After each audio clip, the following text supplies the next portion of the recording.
Let's go. Let's do this. All right. Hello, everybody, and welcome to another episode of the Black Spinner Music Podcast. And today we've got our biggest panel yet. We got 6 panelists and wonderful panelists. We're going to have a great time. But first of all, let's talk about our topic. Our topic is going to be called First Impressions. The the first the top 10 plus 5 songs. They are the first track off the debut album by a band. This is going to be a great time. This topic was given to us by Al Horta from Be Cool or Be Podcast Out. He said this would be a great one, and I totally agreed. So we started it, and now we've got a big panel for this. Let's introduce everybody that is here today. We have Mark Alden Taylor from the Freeform Rock Podcast, America's Podcast, and also for the BS Sessions with Mark, Jerry, and Charles Trainer. How's it going, Mark? Oh, I thought you were done. I'm doing great, man. I'm guessing you're high. Also, not yet. Also, we also have from the BS Sessions, Jerry Superman Soupy here with us. Soupy, right? And also we got Travis Perota here with us as well. He's also known as Travie Trills. That's news to me. Hey, Travie Trills, how are you? Hey, I'm good, Andy. I'm glad to be here. And thank you for saying yes. I know that you just said yes on Monday, so you made your list pretty quickly. Also, we have Al Horton, the Be Cool or Be Podcast. He is the Martin Scorsese recording live concerts. Check him out on YouTube. Really good stuff on there. From my messy headquarters in Florida. From Florida. And also, we have Joseph Staub with us tonight. He is ready to go with probably more songs than he wants to admit, but he's ready to go. All right, guys. Since we've got a big panel, there's without further ado, we're just going to get started with number 10. Mark, you're up. Oh, number 10? Yeah, what are you going to start off with? I'm going to go with Europe's debut album. Like, I got into fucking Europe because of the Final Countdown, man. But then when I said, oh, man, I like this Final Countdown album. I go, what else they do? And I went and got the first album, then Wings of Tomorrow, and I go, oh, my God, this isn't what I'm hearing on the Final Countdown. This is like progressive fucking rock, Deep Purple shit. And I go, oh, my God. And the song on there, man, fuck, I didn't write it down. But the fucking, fucking awesome, man. Hold on, I wrote it down. I had to write it down. It must be a great song if you don't know the title. Well, dude, I write things down. Hold on. Well, that's it. The song. I know the fucking song, dude. Okay. Hold on. Give me a second. Sorry for. I haven't. So how many albums? Mark's on this panel. Get out of here. What? No, but how many albums did they make in before the future?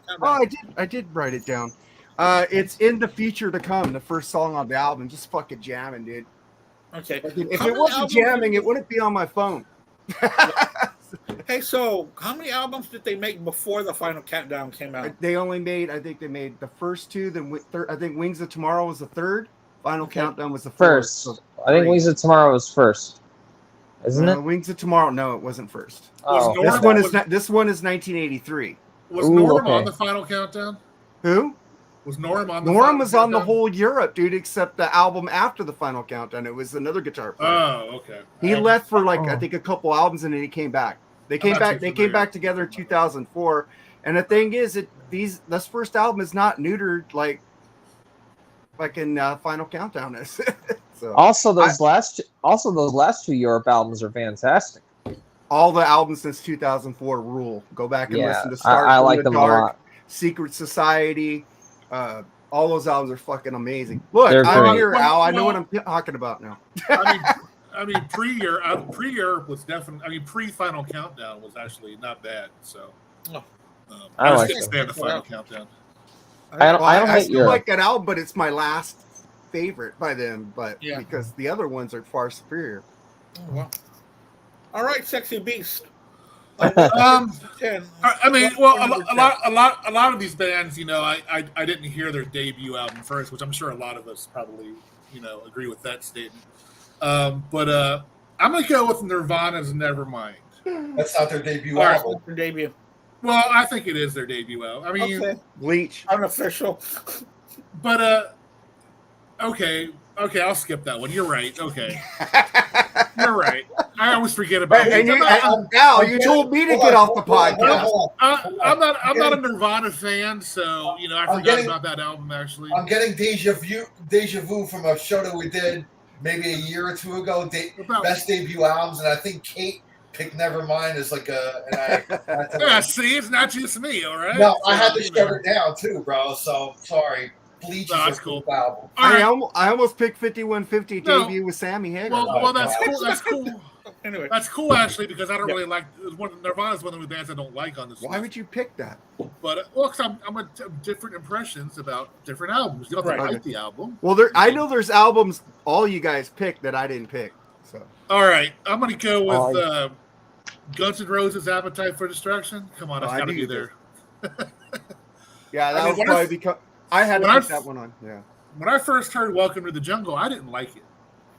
And actually, it's still not my favorite Guns N' Roses song. I can actually do without that. As a matter of fact, I didn't like that until I heard the rest of the album, actually. But I knew right away it was different from what was going on at the time.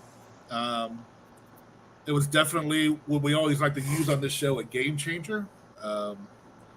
But, I mean, it's still a fucking classic album to this day, man. I mean, just about every song. I mean, the only song I really don't like on it is not Out to Get Me, but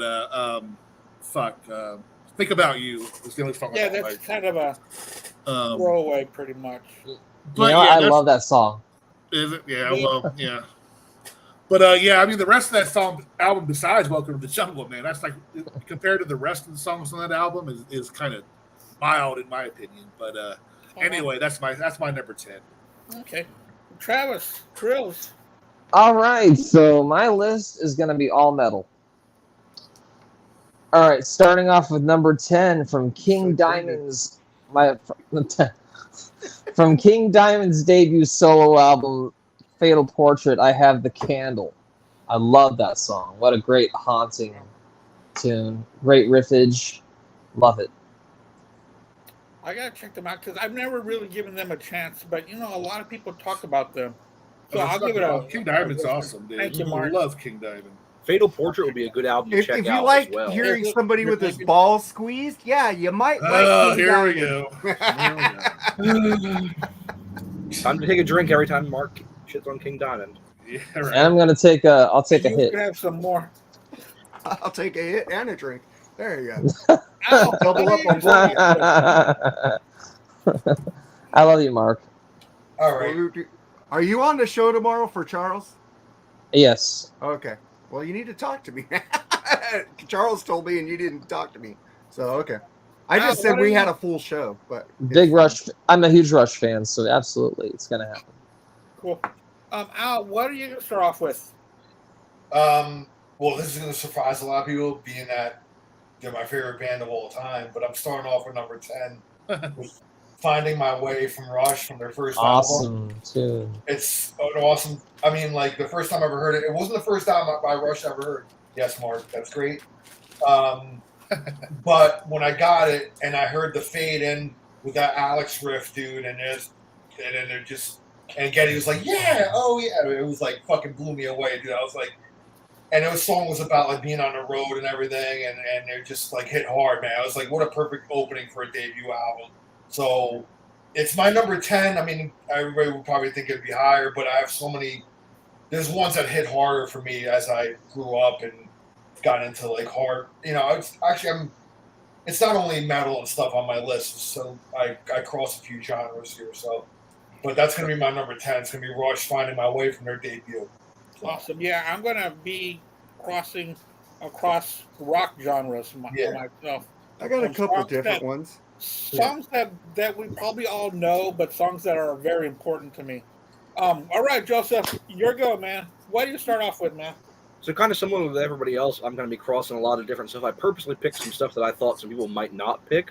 But before I list my number 10, there's an album that I have to mention that was originally on my list until I realized when I pulled out the vinyl that the track 1 on the CD is not the track 1 on the first side of the vinyl. Wow, what is that? And that is Cheap Trick. Yeah. On the CD, it's Hello Kitty, Yes. which is what I would have picked.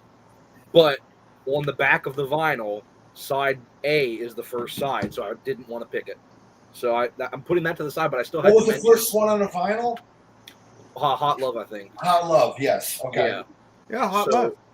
I Yeah. much prefer Hello Kitties. So if that was truly the first song, it would have made my list. Yeah. But I was going off the original vinyl, and that wasn't track 1. Oh, so wow. I didn't know that. mhm. But Travi and I were talking about that last night. Yeah, they're kind of interchangeable as far as sides. It was side 1, side A. Yeah. But That's on the album, the side with Hot Love was listed first on the back of the album. But on Oh, the CD, wow. the side with Hello Kitties is first. So That's a damn I go good by album. I go by the I vinyl. was looking at that album too, and I was having that dilemma as well. And I was Yeah. almost just gonna be like, dude, fucking Hello Kitty / Hot Love. I was gonna fucking put both of them in cheat, but I didn't go that way. So, but that debut album is just killer. amazing. So, So my actual number 10, one of my very favorite debut albums of all time, The Police, Outlandos d'Amour, Nice. Next to You. That's One a of my favorite great Police song. songs. Great opening track for a great debut album. There's some That's weird a- shit that's on a- that album too. That's a unique choice. Yeah. I love that song. that's a great one. Yeah, that was on my long list. That one too. So And for the Police, their writing is very different from what people think of being a pop rock radio band. A kind Yeah. of like Cheap Trick, having different meanings behind different songs according to the sound that they were portraying. well, next to you was like a very punkish song. Yeah. Mhm. You know, was that one written by Stewart? Might have been. I'm not sure. Because he tended to write the more punkish songs like in the beginning, but I'm not really sure. I don't really remember who wrote that song. Oh, no, it was Sting. It was Sting. Okay, all right. Yeah. Wow, yeah, that's a really good pick. What I'm going to pick is going to kind of bite off of what Jerry was talking about.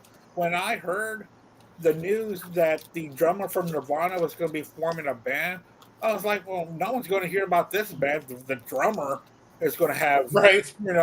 a band. And they came out to be Foo Fighters.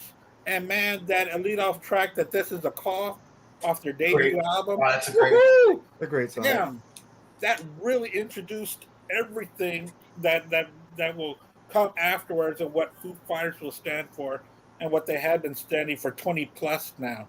Yeah, it's a good. Really good band, and for real, I was like, the drummer, a band, all right, but he's done a really good job of doing this. Not just that, also Mark had mentioned something about being a spokesperson for hard rock and rock and roll. Oh, which Dave is- Grohl. Yeah, Dave I said, Grohl. has anybody ever talked for hard rock and metal besides Dave Grohl or Corey Taylor Yeah. anymore? Yeah, that, Yeah. I remember back in the day in the 80s and 90s, we always got from different sides or from different band leaders, and now, you just don't hear it anymore. And it's so odd when we live in such a media infested time, and, there's a lot of quietness, but I guess because there's watchdogs out there listening to every single word to spin it. So I'd be quiet too. What's going on with you, Mark? What's your number 9? My number 9? Yeah. Beastie Boys, License to Ill. Starts off with rhyming and stealing, man. I already heard Fight for Your Right, but when I go, man, I hope the rest of the album is good. And it started off with rhyming and stealing. I go, oh my God, this is fucking rules. I love fucking the Beastie Boys and like old school rap. And I fucking love Paul's Boutique, but fucking this is what started it for them here, man. Yeah. This fucking album just went crazy with Paul. Was it that dude producing? What's his name? Rick Rubin. Rick Rubin. Yeah, it's like cool. A gatefold. It turns out to be a broken plane. Fucking cool fucking record, man. I love that album. License to Ill and rhyming and stealing. It started saying, "Well, I'm most ill and I'm rhyming and stealing."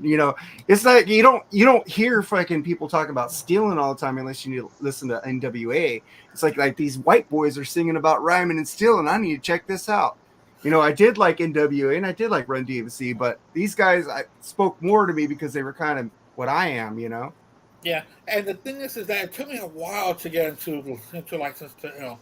I really enjoyed a lot of their other albums more than License to Ill, but lately License to Ill has been kind of creeping up on that list. Well, I got into this when it came out, so I didn't have Yeah. the other ones to listen to. Yeah, I got into Beastie Boys in real time, like with the first time. Right Yeah. out of the gate. And as they went on, yeah. yeah, But that song's got the Sweet Leaf riff over When the Levee Breaks drum beat, dude. How great is that, man? Yeah. That's like a mashup before mashups were like, you know. Beastie Boys and Rick Rubin were geniuses, man. It's like, damn, nobody thought fucking three white boys from Brooklyn if I can do something like that, especially the genre that was dominated by, you know, African Americans, you know, and they came out and fucking said, hey, it kind of paved the road for Vanilla Ice. But but the thing is that it was kind of odd that when Beastie Boys came out, there was no bad media or look, these white boys trying to do this. No, that. there wasn't. There was nothing like that. They were watching them drink and being misogynistic males to women. They didn't say nothing about that. Yeah, and the thing is that I did get it when it did come out, just that I didn't like it until recently, because I remember during that tour they went down to Corpus Christi, my hometown, and they had to stop the show because Mike D had exposed himself. Ooh, and then he regretted all that. And then they were banned from ever coming back to Corpus again. So when that had happened, I went and bought the tape because they got banned. Yeah. Well, that was one of my 3 CDs at the time, man. I was like 11 or 12 at the time. I used to have a nice rack system. Remember those stereo rack systems with the glass door and the big speakers? Yeah. I had a CD player in there, and a Sony CD player, and I had that CD, Doc and Break into Chains, and Frankie Goes to Hollywood. Because you know why? They weren't selling Beatles CDs at that time, so I had to. Yep. Yeah. I remember when I got my first stereo, my mom had got me some vinyl. I don't know why she got me. She got me White Lion Pride. She got me Beast in the East by Dawkins, the double live, and I still have those. Nice. Mine got stolen in 1989. All my vinyl. All right, Jerry. What do you got? Number 9. Number 9. I got. Number 9. I say this all the time when I mention this song. If you can add the bagpipes in the song and make it sound fucking awesome, you got something going on. I'm talking about AC/DC. It's a long way to the top if you want to rock and roll. I need one of you guys to pick that. Oh, here we go again. That's an easy one. I try to pick what you guys don't pick, like Joseph said. So there you go. Great. Oh, that's okay. That song's a lot higher on my list. Yeah. Oh. Well, I'm not really going 10 to 1. I'm going like different. You know what I'm saying? Right. It's hard to put these in order, man. Yeah. I just said these could all be number 1. They're all great debut albums, you know. And they're all great songs that are enough. Yeah. I mean, I remember hearing Bonds for the voice for the first time, man. Just fucking wow, dude. This dude's got a fucking great voice, dude. And that fucking riff, it's so basic and cool. I mean, it just pumps at your heart and stuff. Yeah. I mean, it's so basic and cool. I love it. But I mean, that album's definitely got to be mentioned in that song. So yeah, and it really does introduce the whole vibe of what AC/DC is. And man, Bon Scott was a mofo. He just was, man. He was great. Hey, Will's Rush page said good evening to you, Andy. Who? Will. Oh, Will. Okay. I'm so sorry, Will. I got the comments off. How's it going, friend? I'm looking at them for you, so if it comes up, I'll tell you. All right, Travis. All right. Number 9 is from not only a great debut album, it's one of my favorite metal albums of all time.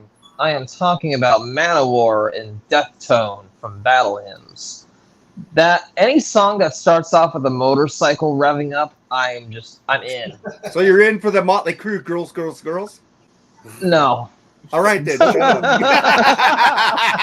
Got you. Sorry, I had to. Motorcycle Man from Saxon too. That's a great song. But that's not a debut album. But I digress. I love Manowar. I know it's cheesy, but man, the music just kicks ass. I love Manowar, and Deathtone rules. Wow, awesome. Dude, there's nothing cheesy about Manowar. They're fucking awesome, man. Okay. They're men. They're men. I mean, they're fucking beefcake. I get that, but they're fucking awesome, dude. Fuck that, man. They're a bunch Yeah, of you men. know how hard it was for me to keep my hands off you in front of your wife in Nashville? Okay, man. I don't blame you, man. I mean, what can you say, man? Come on.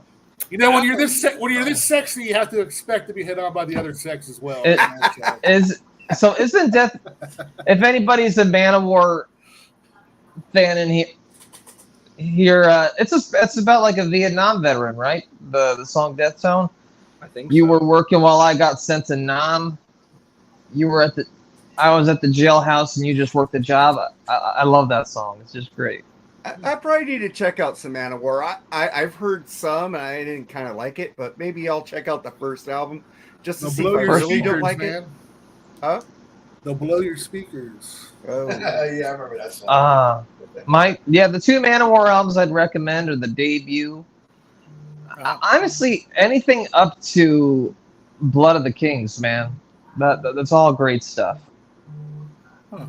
I've never really sat down and listened to them either. I haven't either. I heard a couple songs, didn't like it, so I never went back. Yeah. So. If you want like best production wise, I would go for Fighting the World. I gotta check some out because I always see different things about them, on different Facebook pages. So, They're a very beloved band. Seriously, Yeah. a lot of people love Manowar. I have nothing against them, and if you like it, like I always say, you're trendy or enjoy. I got a funny Manowar story, not man. because No. I've never heard it. Ow, what's Been your it- number 9? Well, I got a funny Manowar story real quick. So I went to go see them in New Jersey live. Probably it's well over 10 years ago already. And I remember being online waiting to get in a venue. And there's a guy waiting online. He's a couple of people in front of me. He goes up and he has a sword in his hand, right? And the bouncer, the security guy's like, I can't let you win, man. He's like, why not? I mean, I can't let you win with a sword, man. And the guy is like, but it's Manowar, man. And the guy was like so sincere, like, it's Manowar. You gotta let me in with a sword. And the guy's like, he started laughing. He's like, dude, go put the sword in the car, man. That's awesome. That's so funny. But that was metal, dude. Like, I'm like, dude, that just like shows the fanaticism of like, Manowar fans. Yeah. They're willing to bring like a sword. It looked pretty real, like a steel sword, dude. I mean, I don't know. It probably was. It probably was, dude. And the guy was like, I can't let you win with that, man. And it's so awesome. But the funniest thing was like, Manowar, why not? Yeah, he's like, but it's Manowar. Mark, you're giving away your picks, man. You don't know. Some of those might not be in there. This is part of my costume. So I gotta tell you, man, like, I saw them in a club, and they bring their own sound system to clubs. I mean, they had fucking stacks of speakers, man, on the side of the stage, and it was loud. But I gotta tell you, it was like some of the clearest. Like, it was loud, but it was crystal clear, man. Like, It wasn't distorted at all. And I was like, wow, dude, it's like, this is why they really they go all out on like sound and stuff, because they're always very adamant of bringing their own sound system to their shows, and don't go by the club, because a lot of bands go through the club speakers and things like that. They didn't, man. They had like stacks like on the side of the stage. I mean, if you were actually like kind of like side stage, you wouldn't even be able to, because from where I was standing, it was packed in there. From where I was standing, I couldn't even see the drummer because the speaker stacks were like kind of blocking them. And if you wanted to see the whole band, you had to be like kind of straight onto the stage, and then it was so packed in there, and I wanted to get kind of a good perspective of them. So there's like where I saw them in a club, there's like elevated kind of bars, like kind of on the side, and I kind of stood up there so I could see. I saw everybody else in the band, but I couldn't see the drummer. That's the only problem. But it was still great, man. They were great. And then they were supposed to come back to New Jersey, and then the tour got canceled like years later. Like I think right before COVID, they were supposed to play in New Jersey, and then they canceled, and then that was it. But anyway, I don't want to take any more time. They were awesome. But I do have a question about Manowar. They've been around for a long time, right? Probably since 1982. '82. I was Yeah. surprised they were American. I thought they were European, man. No. Oh no, I knew that they're from the New York area. Oh, I right? had no idea. that's- When I found out they're American, I go, what? That's pure American. I think Joey yeah. DeMeo was a roadie for Sabbath when Dio was in them. But it's European rock. It's not American No, it's type. not. No, it's not. It's more European with the keyboards and stuff like that. Whenever- They're huge in Europe, though. They are huge in Europe. They Yeah. play the big places there, man. But is it like this all the original members, or have there been members No. coming and going? No. Are It's- there been a it's- lot of members changing? Out? Yeah. Okay. Well, Ross the Boss used to be in them, and he's not. Yeah. He was in the Dictators first, punk Yeah. band in the '70s. Then he was in Manowar. Now the Dictators are back together. I actually met Ross the Boss when I saw it last year when I saw Blue Oyster Cult and the Dictators actually open up for them. And I was back by the soundboard just hanging out, and Ross just comes and stands like right next to me watching Blue Oyster Cult.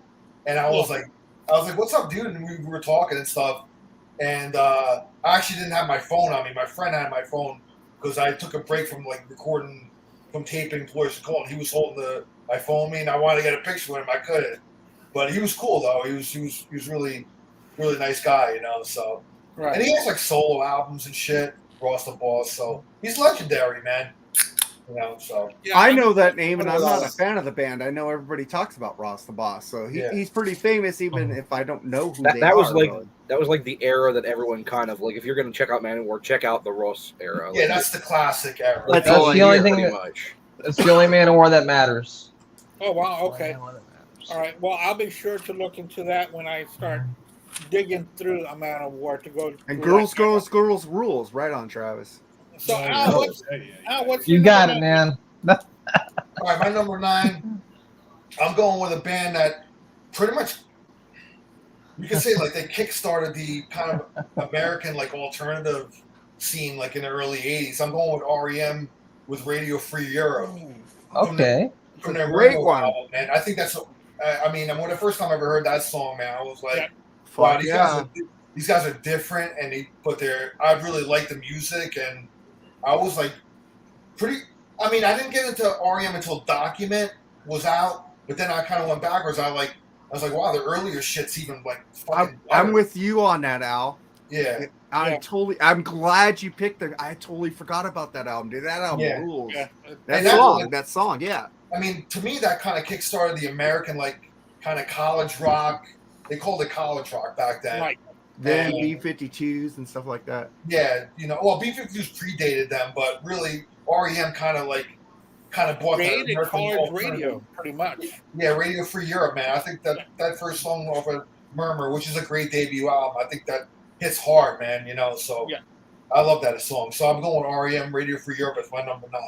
That's a Awesome. great pick, man. And that's 'cause Great I pick. like everything Thank by REM, even from when they started to Monster. Yeah. There's no bad REM album, Okay, dude. good. No, there's not. There is not. There's The good. last three, the last think- three were I think awesome. Around the Sun is kind of weak, though. That's like the weakest one to me. The last three albums, they went back to their roots and they Around the "Fuck it, Sun." we're-" Oh, Around the Sun. Yeah. Yeah. Well, that was without Bill Murray, right? Yeah. I think their best album is Green, in my opinion. But I I love love Green. Green is a great Yeah. album. Orange Crush, man. All right, Joseph, number 9. Alrighty, so anybody who has heard me on any podcast will know that I can't go 10 minutes without talking about this particular band, and that's Kicks. All Atomic right. Bombs off the debut Kicks album. One of the most underrated album openers. of I'm all going to time. stay out of this one. I know Well, you're not a huge Joseph, fan. Joseph, I knew you were gonna pick that. It is one of my. It's probably my top 5 I'm Kick serious. songs. It's probably my top 5 Kick songs. One of my favorite. I think people that don't know Kicks or only know Kicks for like the later like MTV stuff. Yeah. Definitely check out the debut album. I mean, very much like a classic rock album. And Atomic Bombs is probably the best song on that album. Yeah, Can I, me and you were the only Kicks fans on that episode we did. That's not true. That's not true. Well, you hated not it. true. You hated that album, Jerry. That album I did. I like that. I like- You're wrong. You're wrong, but I- that's okay. I like it. I like it. I like Kicks. I knew like I it. knew something was going to go back to that. I gotta be honest with you. I don't really I, know. no, that I don't really yeah know song Kicks. is hilarious. I don't really know Kicks pre-Midnight Dynamite. I don't really know like much of that stuff, man. Yeah. So I gotta check it out. The debut is definitely they put out 2 Midnight- albums before Midnight Dynamite. The debut is definitely the better of the two. It's Joseph like their gave us classic all the sound. remixed versions. Fucking amazing. Even though I liked that album before I heard that, it's like the Blow Your Fuse album. It's way better remixed. I'm You're right in on that. apartment B, sex. And I love that. also, Will Toth put his Good Times, Bad Times off of Zeppelin 1. We'll see That's if a great someone else one. has that down the road here as well, but we'll put that in the comments. My number 9 is going to be a band that kickstarted a whole genre, but their debut album and leadoff track is a cover. I'm talking about the Byrds doing Mr. Tambourine Man. Oh, it's a great album. And how Oh, that's they a kicked good. off That's a the good folk choice. rock movement in '65. Also, kind of introduced the 12-string guitar to George, where George Harrison kind of changed the way the Beatles did music with Help and Rubber Soul and Revolver. All that came from Roger McGowan. So I love the way that they do Mr. Tambourine Man, and I actually, well, no, I can't say I like it more than the Dylan one because I the do. Dylan one's a lot longer. The Dylan one has additional verses on it. The Byrds kind of cut it down to a radio pop hit, but what a beautiful way to start their career, because they will go on to uncover other Bob Dylan tracks to greater heights. But Mr. Tambourine Man by the Byrds is my number 9. Nice. Mark, I what's agree your with break? you. Well, I'm gonna go my number 8, man. Can somebody give me like a jazz rhythm to start this? You know, the day destroys the night, night divides the Oh. day. Try to run, try to hide, break on through to the other side. The fucking Doors debut album, man. Okay, I didn't have that beat at all. Okay. Oh my bad. That's your bossa nova beat. That's close. Yeah. Kind of jazz, whatever. Yeah. That song fucking rules. The Doors rule. A band that never made a bad album, by the way. Nope. Like, and they had never. some weird ass songs, but you smoke some weed, you'll understand them. But that first Fucking- album, man. Whew, God, that's like that's like Boston right there, man. that's It's pretty, like- yeah, it's a pretty much a greatest hits album. That album. Yes, and Yeah, it 4 really to 1 is. is kind of It's one of those best debut albums ever. Yeah. That Doors the album. Cars, man. It's like this was the first, like an album that's all greatest hits, no, all killer, no filler. And that is Fucking- the truth on that album, and that's not overselling it. That's actually the truth. Yeah. All right, go for it, Jerry. Well, my next one is a band that everybody knows or their songs from the 80s, but and a certain singer named Steve Perry. But there was a time before Steve Perry was in the band, A Time and a Place. Yes. and they were fucking awesome. I was late to the party with those 3 albums, man. I was too. But their debut album, holy shit! They actually had a rhythm guitarist on that album, George Tickner. He was only. It would have kind of been weird if they would have continued with 2 guitars. But Didn't he just pass away? Yeah, he did. Yeah, but I'm talking about the song is of a lifetime. Great I song. think Tickner wrote that song, I think, too. Co-wrote them. Man, fucking Schoen's guitar and fucking Raleigh's voice, man, dude.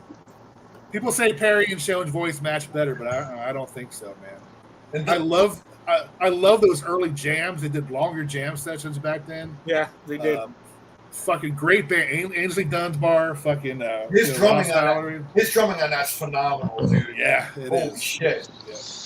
He was And up fucking to infinity, right? Ansley Dunsmore was up to infinity. Yeah. He was up until infinity. Yes. Yeah. And then Ross Valerie, man, what a great bass player that dude was, man. Especially in those early albums, man. They're just if you ever heard the Perry era Journey, man, go back and listen to those first 3 albums, man. They're fucking incredible.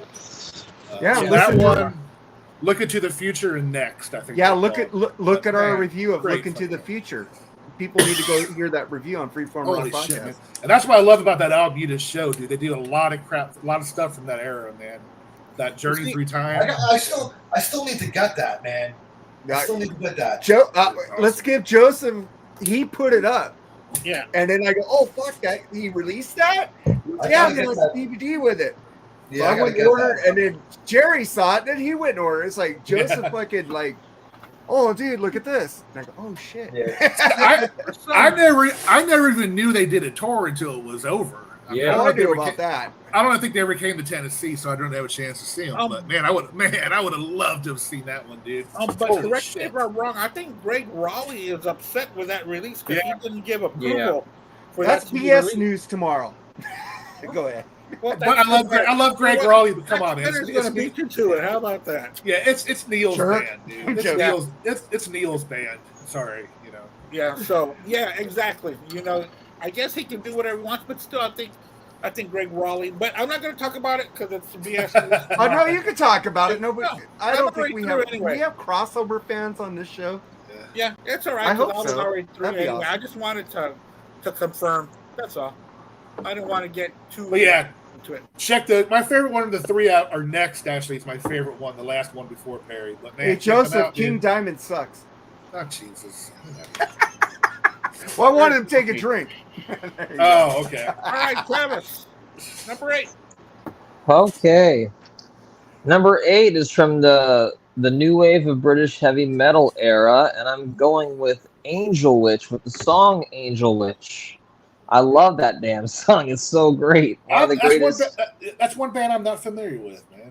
Oh, they're great. Check That debut I'm not album, familiar with it. one of the best. Love it to death. If you dive into new era British heavy metal, I mean, really dive into it.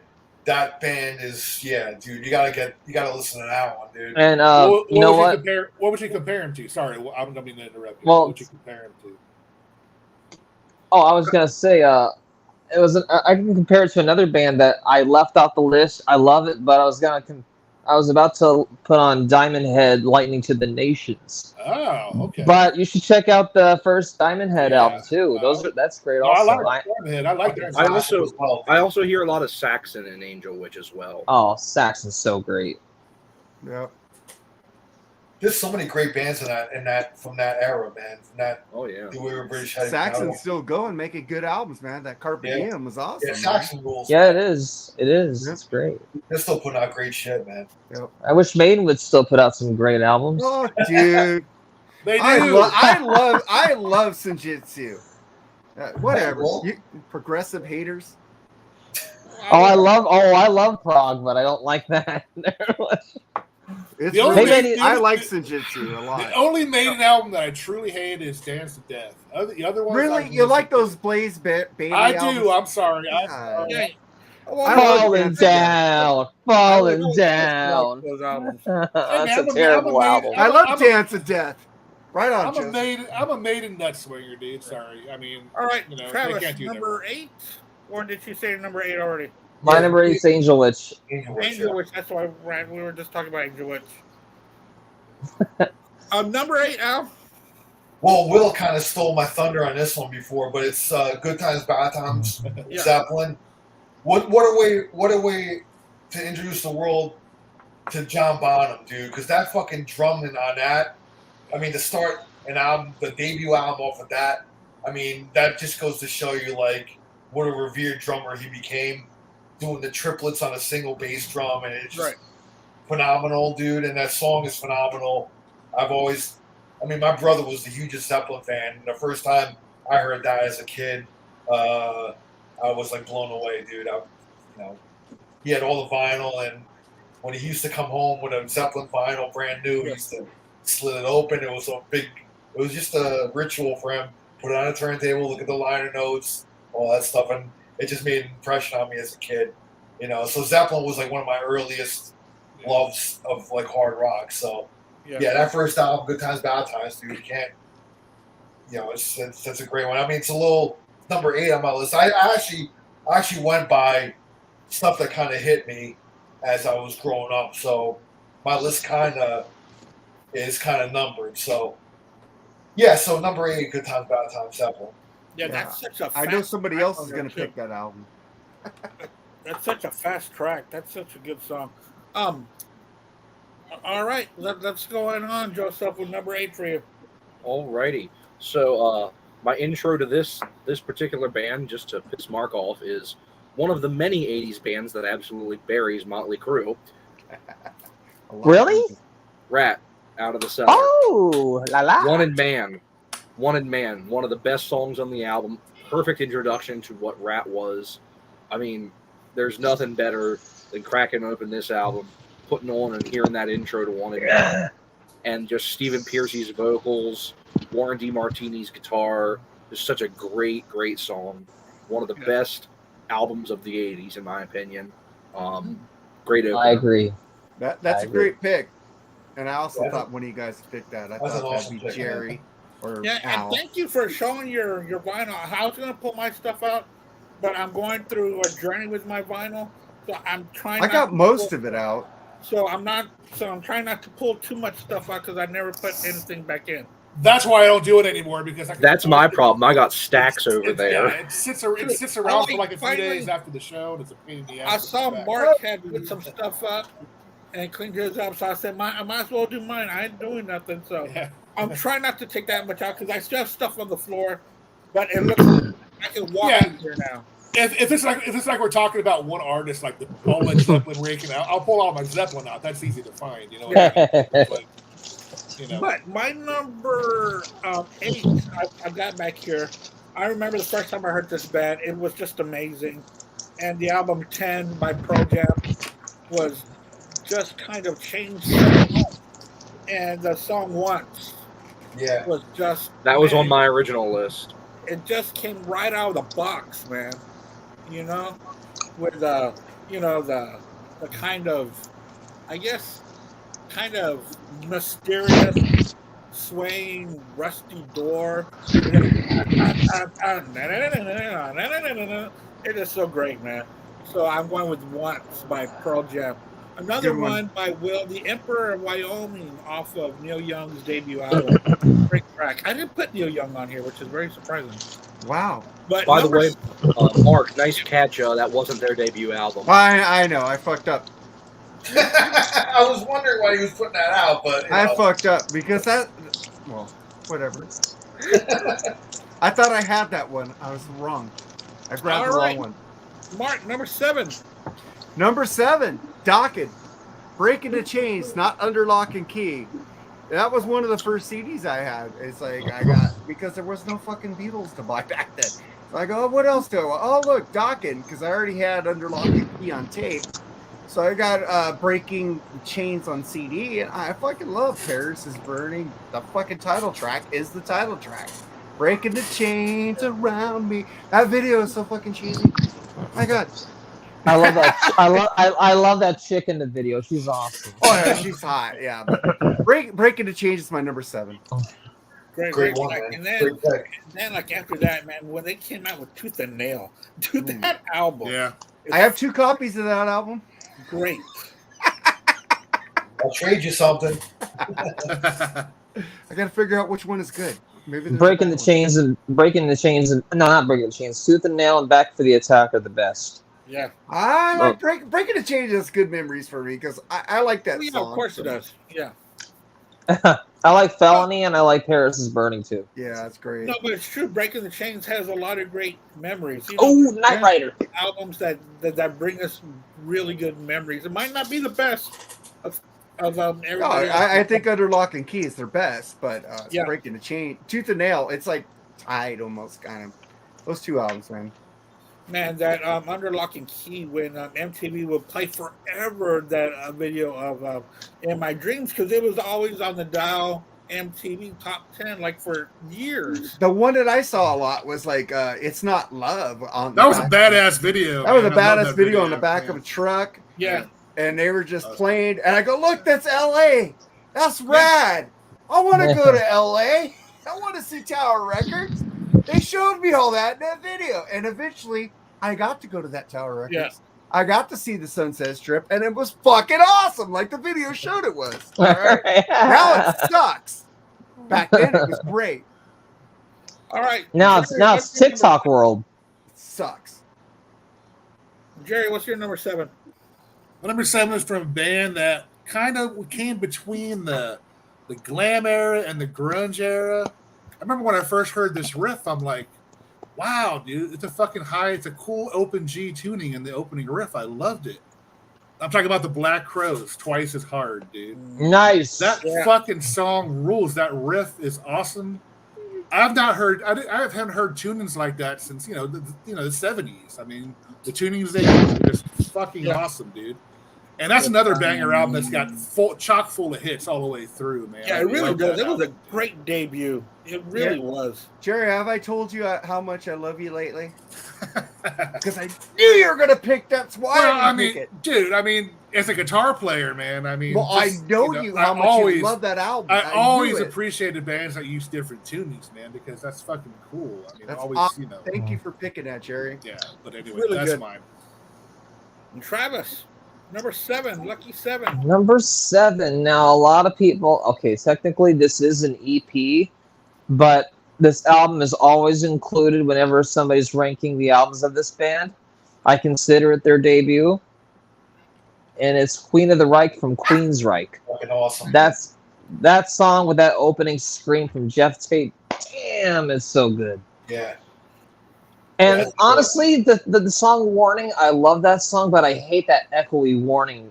The warning before the riff kicks in. I don't like that part at all. Boo. well, Mark, you're gonna boo me a lot because I have a whole lot of bands that you don't like on this list. We lost Mark. Whoa. Where the hell he go, man? Well, did he get mad that bad? Wow. Well, King Diamond got noticed and he tried to glitch Mark's computer. Finally. He tried to come get his soul. And By the way, more King Diamond in my list coming up. Just letting y'all know. That's all right. Al, what's your number 7, man? Well, my number 7, this song, like the first time I ever heard this song, like I was already into hip hop, like a couple of years, and I love the golden era of hip hop. For me, like 84 to 94, to me is like the golden era. Like the best stuff. And first time I ever heard this song was just like, wow, dude, this is like as real as it real gets. And it's got to be Straight Outta Compton by NWA. I mean, nothing hit harder, bro, than like hearing Straight Outta Compton, crazy motherfucking name Ice Cube, and you know the rest. But, dude, when the first time I heard this song, I was like blown away, man. I was like, wow, this is like, they are like spokesmen for like what's going on in the streets and stuff. And I don't know, to me, that's like, that was like, Straight Outta Compton, that album was like the Nevermind the Bullocks of like, the 70s, like just a band that just came out and just like from the opening, man, just like fucking just hit hard, bro, and just went all out, man. So I got to go with NWA, Straight Outta Compton. It's a great album, dude. But yeah. I want to know, I don't want to be a negative Ned, but was that their debut album or was NWA and the Posse their debut? Yeah, NWA and the Posse was like a compilation. There was a bunch of different guys on there. I don't consider that their debut album. Okay. Because it started off with Boys in the Hood. Yeah. So, for like the 5th time released. Eazy-E did Boys in the Hood, right? Yeah. Yeah. But it was released on NWA and the Posse. NWA and the Posse is like, it's not strictly an NWA album, though. Okay. So that's why I kind of put an asterisk. I was like, nah, it's not really their debut, though. Like, to me, Straight Outta Compton is like their debut. Okay. Yeah, because it's my show, my fucking rules. Exactly. Because I really liked that NWA and the Posse when it came out. I got a fat girl on my jock. I know, dude. I have that tape too, but again, like to me. But there were so many rappers on there. There really was. Yeah, so there was like the DOCs on there, and it was kind of like the hip hop version of like the Metal Massacre albums. Yeah, like that. Yeah, I would kind of. Are you gonna go see that 50th anniversary hip hop show, Al? No, I don't know. You're still there, so I was going. No, I think Run DMC's like headlining it, right? Yeah. But I don't know, man. If I can go, I'll go to it, But speaking of the DOC, his debut album, Nobody Can Do It Better. Oh, dude, that was great album too, man. Yeah, that's badass. Oh, that was really good. Yeah. Oh, jeez. And then he got into some kind of car accident and messed up his vocal cords. Yeah, that was it for him, really, Yeah. Yeah, after that, his voice, he couldn't flow the way that he used to. But man, the DOC. I think he kept writing. I think he kept writing though for like the other guys and stuff Yeah. like that. You know, so yeah. Yeah, and that was a great time in rap and hip hop. It was so great. Joseph, what's your number 7? Alrighty, so this is an album I don't know if I've ever talked about on any kind of podcast before, but it's one of my favorite albums, and I still think it is one of the greatest album covers of all time. And that's Bad Out of Hell. Great album. I have that over All there. right, love that album. The title track, Bad Out of Hell, great opener. I mean, just like operatic almost, just like the scale of everything and very theatrical and just it kicks ass. I mean, Todd Rundgren, the production as well as his guitar work on this song and the album as a whole. I mean, it's a great album. Songwriting, the vocals, and just the instrumental, it's all great. Yeah, the whole production, the whole thing that went into that one album was just great. I still love 2 Out of 3 Ain't Bad. I love that song. Jim Steinman, man, what a fucking great yeah. songwriter he was, man. Jim Steinman was great. The whole album is just phenomenal. Yeah, one of our it biggest. really is. We almost got 700 downloads on that review when Meatloaf died with Charles and Lee. So Part 2 was okay, but nothing.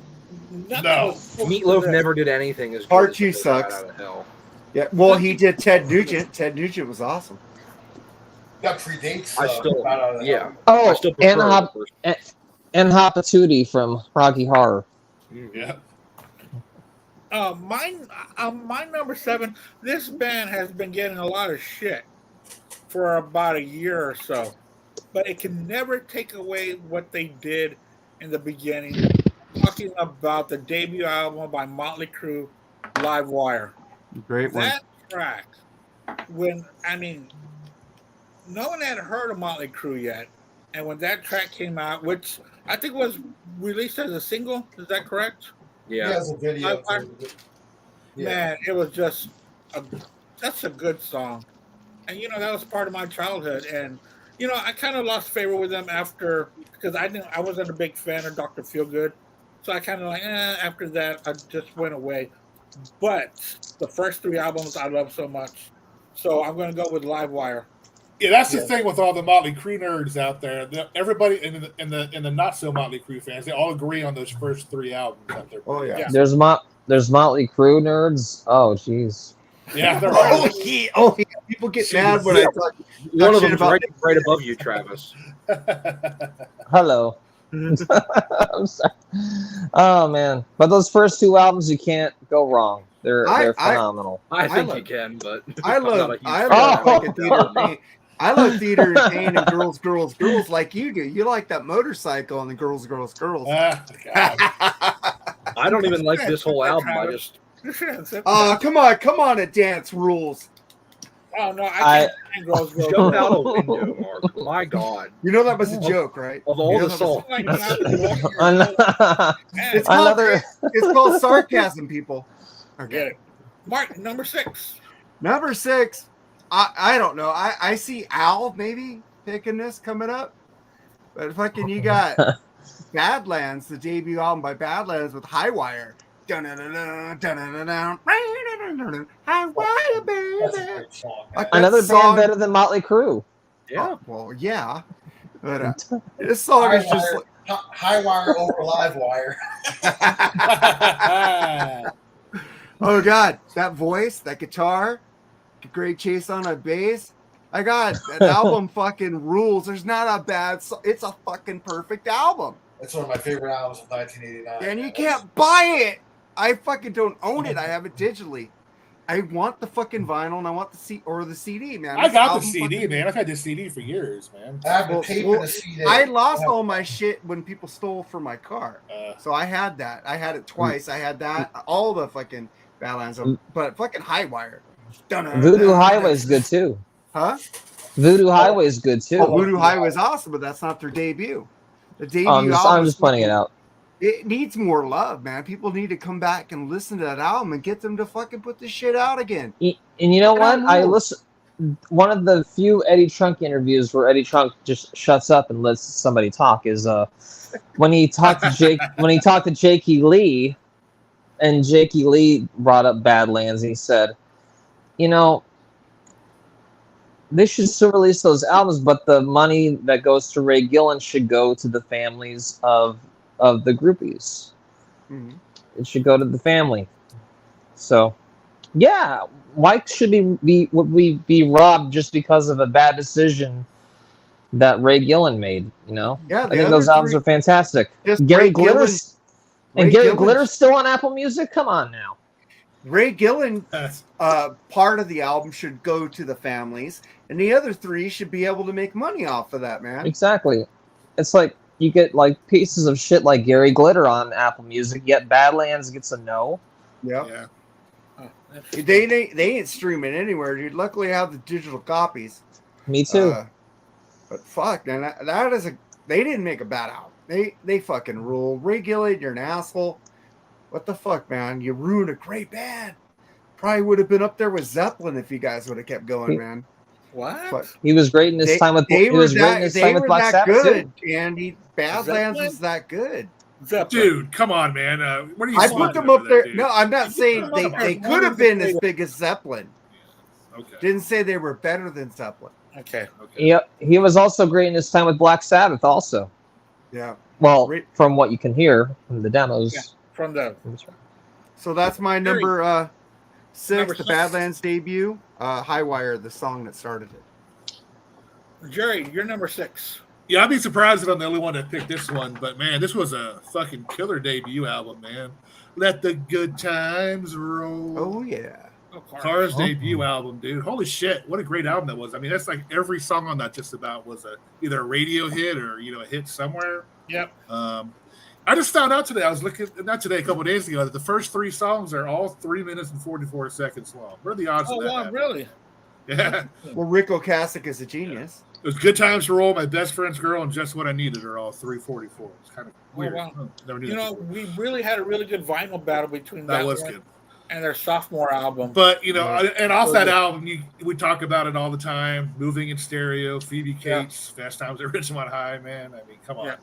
What a great album that was, man. Yeah. So, I haven't heard it in a while. I should spin it soon, but can't do it for another few months. Yeah, that vinyl battle was fucking. That was battle fun, was yeah. really close. It was like Yeah, I it was think really close. separated with by Candy 3 O. points from Candy-O and the debut. Yeah. Well, they're both great albums. Yeah. Next one, Travis, number 6. All right, number 6. We're getting into some thrash now. And I saw this band live, and they just kicked ass. I'm talking about Exodus, Bonded by Blood. Ooh, yeah. Love that damn song. Just breakneck speed.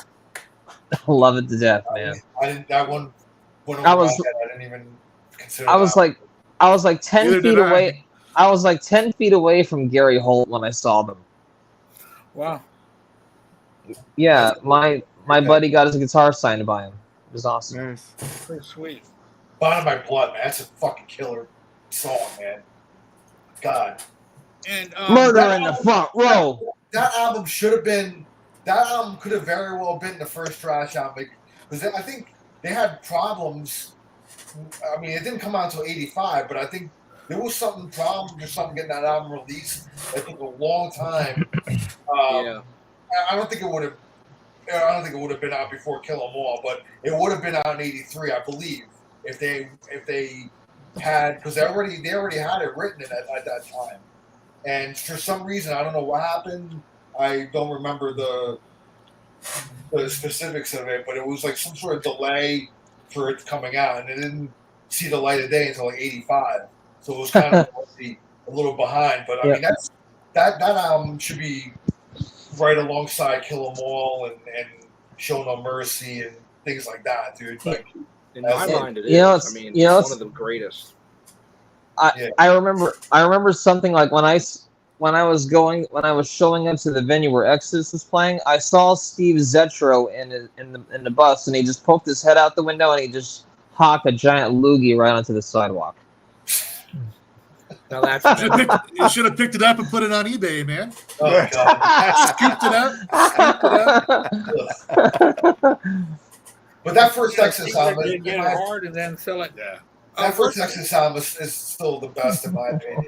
The Yeah, best that album. Pleasures of the Flesh. I mean, just fucking great fucking albums, dude. And their last two albums kick ass also. Yeah. I like them. I got into Exodus the last few years, and that Bonded by Blood album is really fucking good. Yeah. I've been getting into a lot of. I tried King Diamond. I can't. There you go, Justin. I didn't like King Diamond. Oh, right. I would put Testament a little bit over Exodus, but they're close in my opinion. I like Exodus better than Testament. I like Testament. Whoa, now. I love What's Testament. your number 6, buddy? To me, these guys are ground zero for the punk movement. I got to go with Blitzkrieg Bach by the Ramones, dude. Yeah, it's a good one. What a way to kick off. To me, all right, there's bands that are kind of proto-punk before them, but to me, they're like the Black Sabbath of punk. They are.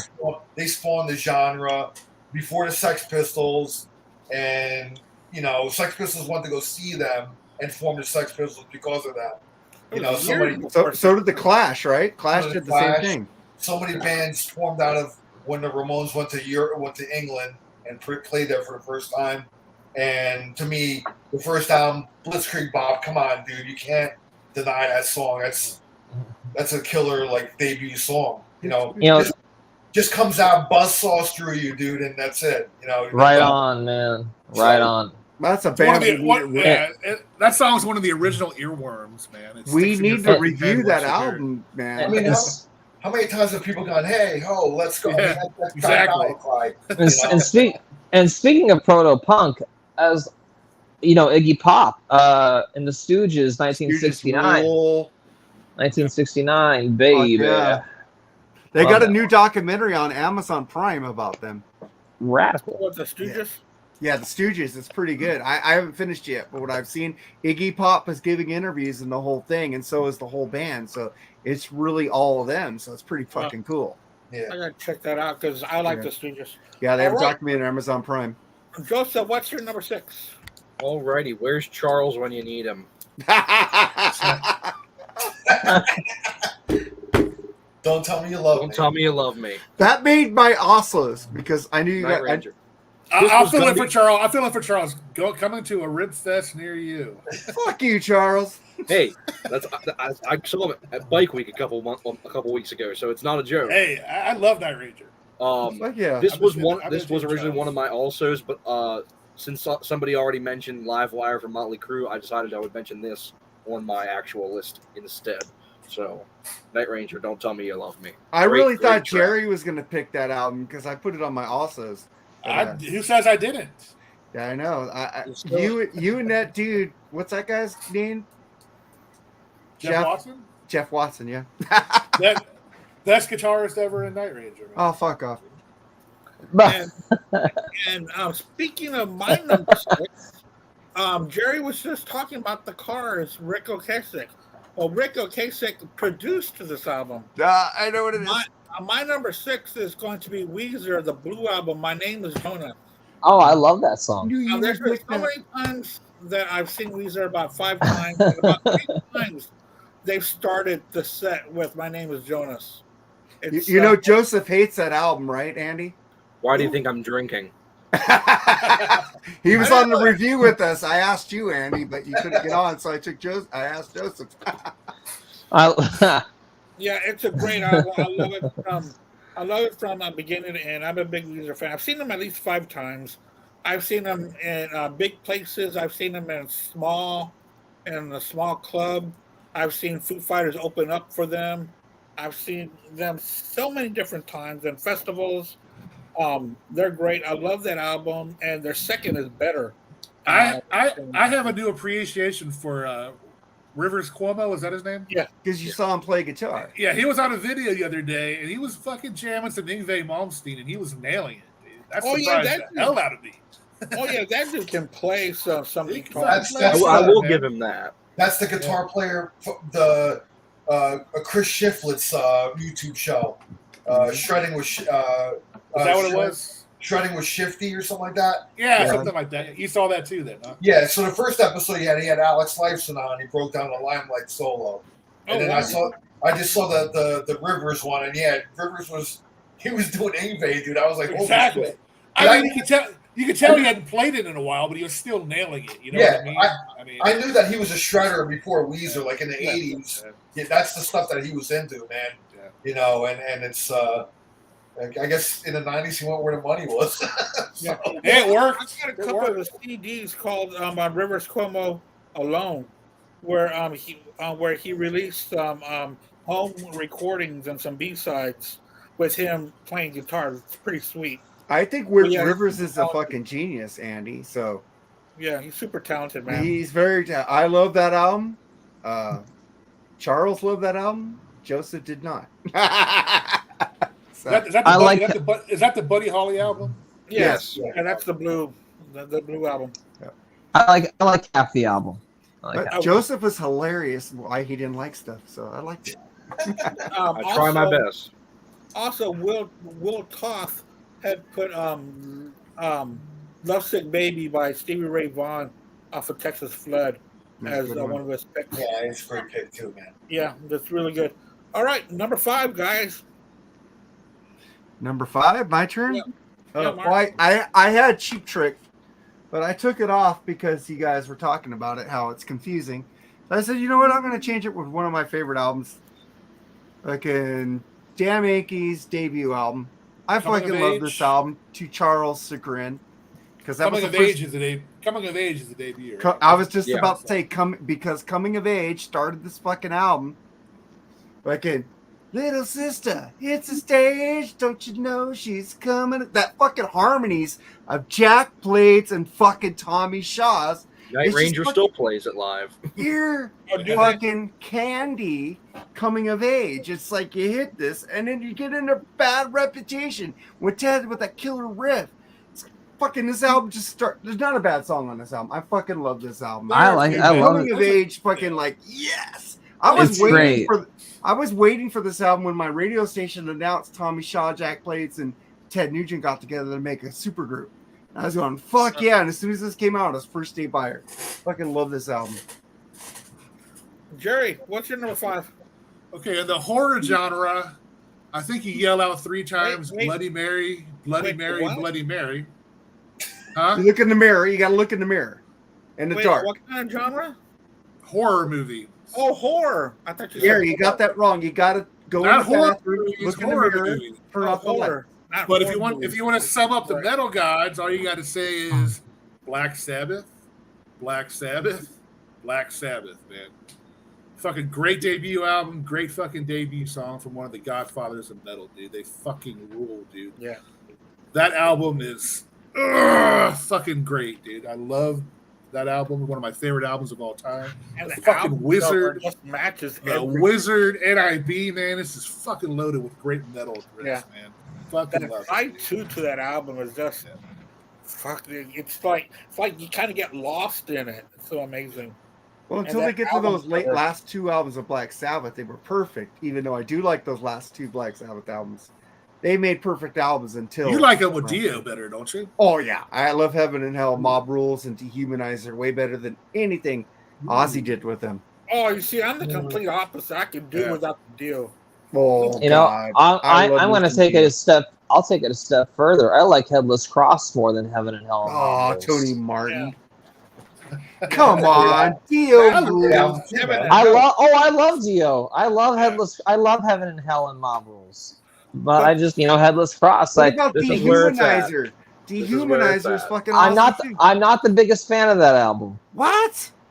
I like it. I like the album, but I'm not. I don't love it as much as everybody.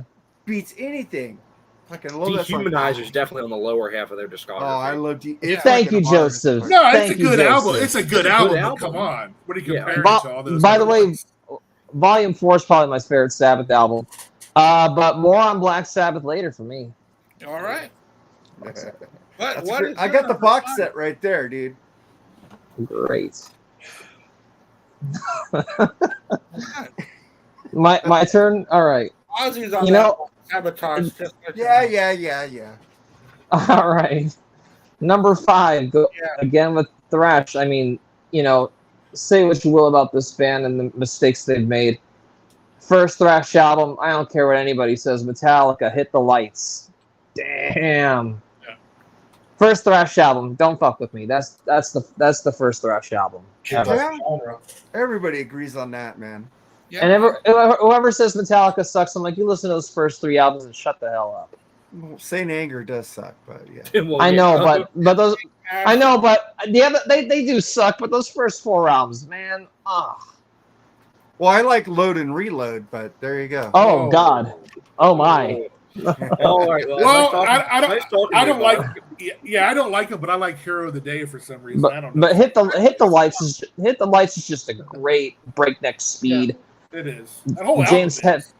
I think this is like that and Ride the Lightning are like the only times where James Hetfield, he sounds so young and pissed off and full of anger, and it's just awesome.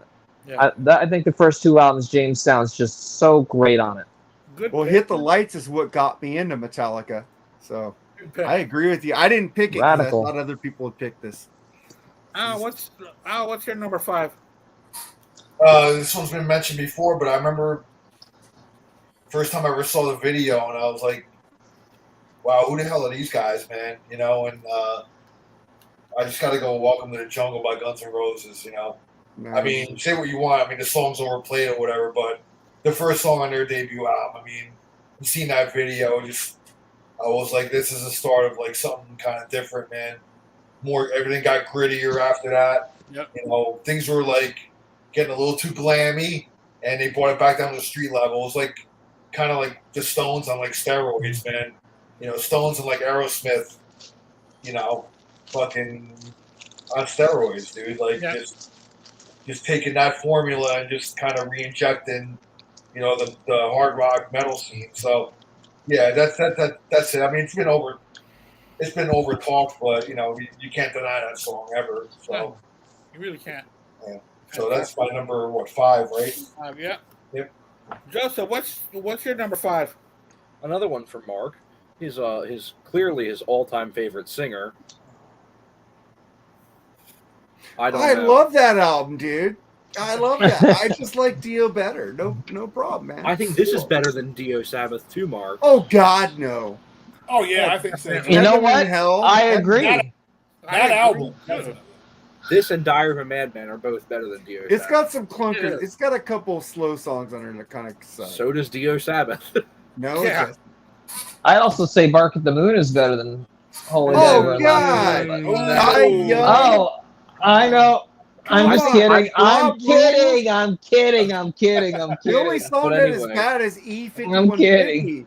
And Holy Diver wipes the floor with Bark at the Let's go. Moon. Let's Come go. on. 100%. Oh yeah. 100%. But anyway, I don't know. I mean, just the introduction of the world to Randy Rhoads, Yeah. and Ozzy's response after leaving Sabbath was putting out this album, and particularly that song, was everyone kind of criticizing him, and his kind of response was, "I don't know." So, I mean, that's Yeah. what a great way to kick off a solo career. Yeah, awesome. Yes, especially when there were so many doubters out there about what he was going to do when Black Sabbath just kicked him to the curb, and That's even a he great didn't know album, What he man. was going to do, and to come out with Blizzard, it's amazing. It's an amazing album. Well, you heard he bit off something in the record company's Dove. office. It was a dove, He was yeah. a dove. He was all fucked up. What a fucking pimp, What a dude! dove. I love that album, but I like Diary of a Madman. So do I. Diary's my favorite. Yeah, Diary's Well, my favorite. that's like, the same. They're so close. I couldn't really compare them. Well, the production is so much better on the second album. More And on we've him been later. Yeah. And my number 5, we've been talking about this guy in the last few minutes. And also, Will was talking about him because he put him in the comments, Dio, Stand Up and Shout off of. Oh hell yeah! But I did not go that route. No, I did not. I went with Rainbow, Man on a Silver Mountain. That's a good one, dude. It was That's something I should have picked right there. Fucking love that album. Never dude, crossed that's my great. mind. I went Never crossed my Dio mind.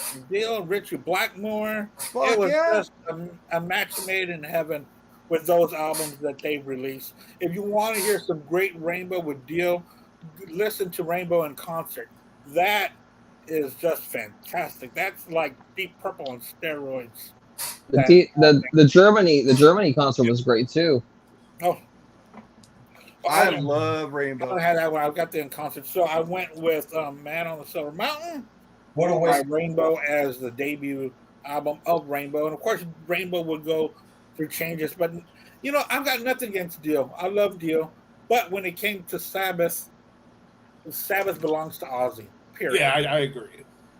But Dio solo and Dio and Rainbow, I mean, he's untouchable.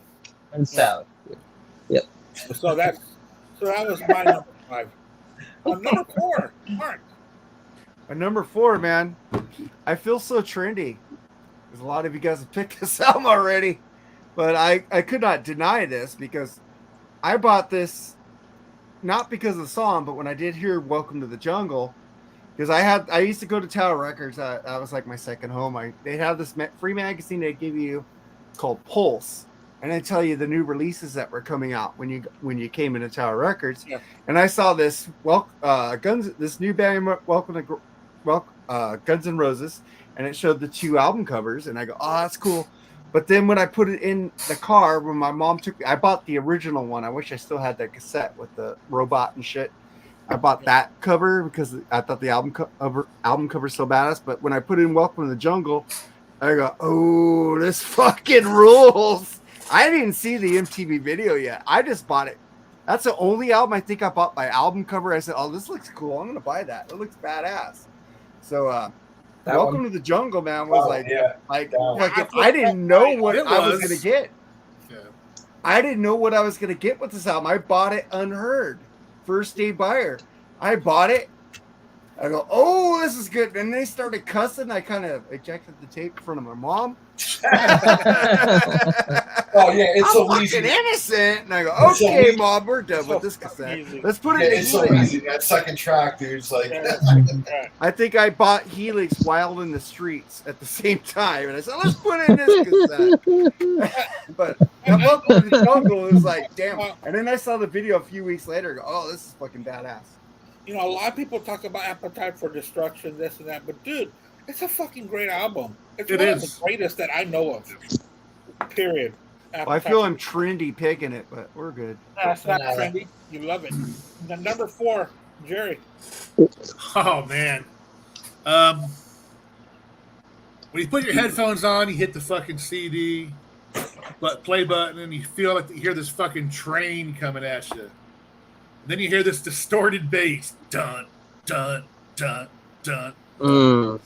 Fucking Running with the Devil off Van Halen's debut album, dude. Come on, dude. I mean, what the fuck more can you say about it? Except that it's fucking awesome, dude. Yeah. Still their best. Well, no, I like Van Halen 2 a little better, but man. I go back and forth. That debut album. Fair Warning's my favorite. Yeah, that fucking debut album is fucking killer. I mean, that 6-pack of Van Halen, dude. I don't know if it can be beat. No. There's maybe Well, and I think Rush's first 6 albums kind of rival that. And I'm even talking about my favorite band, Zeppelin. I think the Van Halen 6-pack might actually have that beat. So, Really? I What? mean, the Beatles 6, the Black Sabbath 6. Oh, but no, Van Halen's no. I mean, their 6-pack is fucking some of the best shit ever recorded. All right, because I'm a hater of Diver Down. I'll just say I that. love Diver Down. Yeah, I know it's got a lot of covers on it, but so what? I love it. I Look mean, at Diver Down's got fucking Fool Bug, man. Yeah. One of the greatest Van Halen songs ever. Hang 'em Guitars. Little guitars. Hang 'em high. Hang 'em high. I love Happy Trails, man. Secret. Nobody ever talked about Secret. Secrets is awesome too. I love Happy Trails. It shows humor in the band. I love fucking Diver Down. Yeah, but when I ranked the Van Halen, I put it right under Van Halen 3. Ooh. And then they come out with, then they got rid of their singer and they got some other dude. I can't remember his name right now. They kind of 5150. Okay. 5150 is in my top 5 of Van Halen. There is only one. There is only one. I mean, no matter what you feel about the Sammy Hagar Roth era, that fucking 6-pack is, some of the best. Well, I like a different kind of truth, but you don't, Jerry.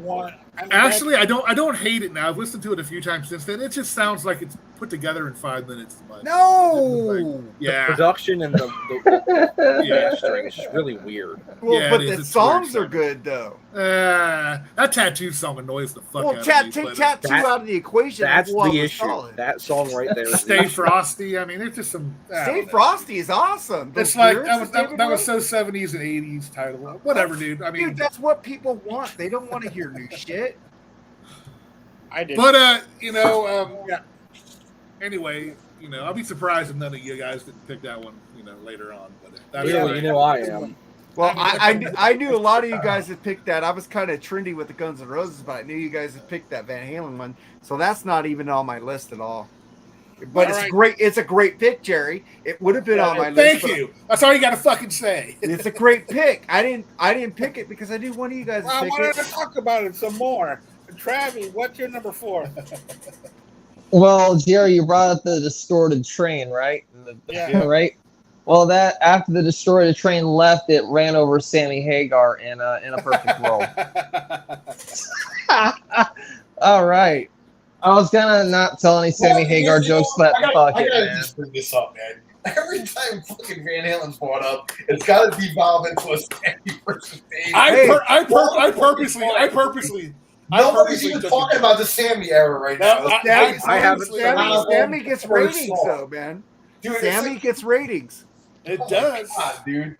I purposely brought that. Seriously, up just for that sake. our best podcaster, fucking Sammy Hagar. Hey, I did not mention Sammy Hagar's name. I said they got a new singer, some other guy. I didn't mention his name. So I love mean, Extreme. Could have been talking about Gary Cherone. Yeah, don't Yeah, You could have been talking about Mitch Malloy. I don't know. Who the fuck is Mitch Malloy? He never recorded shit. he fucking was signs just- autographs and shit. He was just like Singing the singer like, Van oh Halen. look, I almost got the Van Halen gig. Like, let me do my Van Halen experience. You never sang with him. You never played with him. Why do you have a Van Halen experience? Fuck that guy, Mitch Malloy. Sorry, Andy. And Sammy and Sammy like experience. oh. Travis, and what's your Sammy number- like okay. I'm gonna piggy. I'm gonna piggy. I'm gonna piggyback off of Joseph and say I don't know from Ozzy Osbourne. Nice. Now, to me, Black Sabbath, they had Dio coming in. If anybody was a Rainbow fan back then, they knew Black Sabbath would be just fine. Ozzy, people thought Ozzy was a joke at that time. Yeah. He was just like Burnout. And he got a team of Randy Rhoads and Lee Kerslake and Bob Daisley and crafted one of the greatest debut albums of all time in metal. And I don't know, it's just the freaking juggernaut that just bursts through the seams. It's awesome. Yeah. I love I Don't Know. Good track. It's a great pick, guys. I love that album. I have it on vinyl also, but it's great, But I was picking stuff that I was thinking of when I was a kid, maybe that would have been later. But I didn't get into Ozzy till later. I'll give Sammy Hagar this. At least he's not Sharon.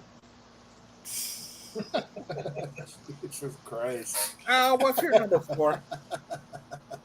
Well, it's one of my. I'm in between Joe and Trav here, and they already picked it. One of my holy trinity of guitar players, Randy Rhoads. I don't know. What a way to really introduce the world to him. Yeah, he recorded 2 albums with Quiet Riot, but nobody knew them. So, this was like his real debut here. Oh yeah. And there's nothing else better. Ozzy was left for dead, like you guys said. Yep. And with the help of like Randy, Bob Daisley, Lee, fucking. And Sharon. Well, yeah, later on. Yeah, Sharon saved his life. Yeah, I got it. If it wasn't for her, like, he could have been dead. So yeah, I'll give her props for this one too.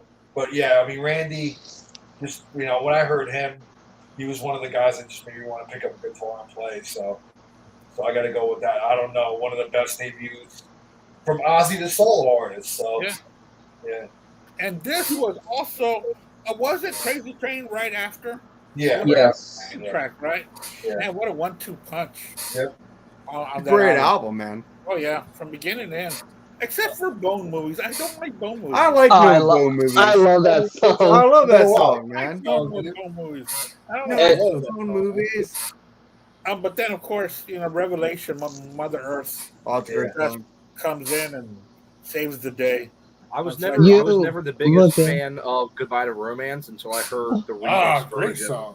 Yeah. The remix Great version song. on the box set where it was just Ozzy's vocals and Randy's guitar Yeah, gave me an I entirely like- new appreciation for that song.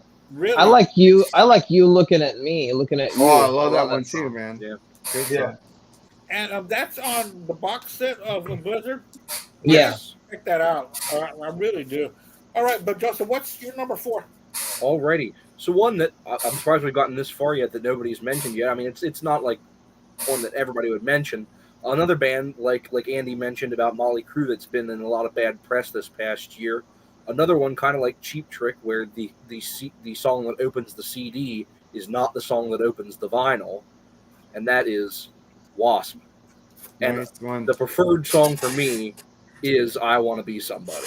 And that is what I'm going with as the opening track on this album. And I think it just kicks off the album great. I think this is one of the best debut albums for a band that kind of fell off a little bit after the debut album. Oh yeah, dude.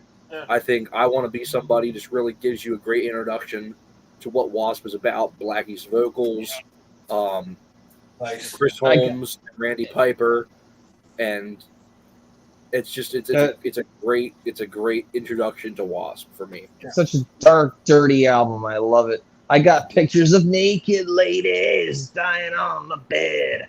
It's awesome. Yeah. I saw them twice last year. They were great.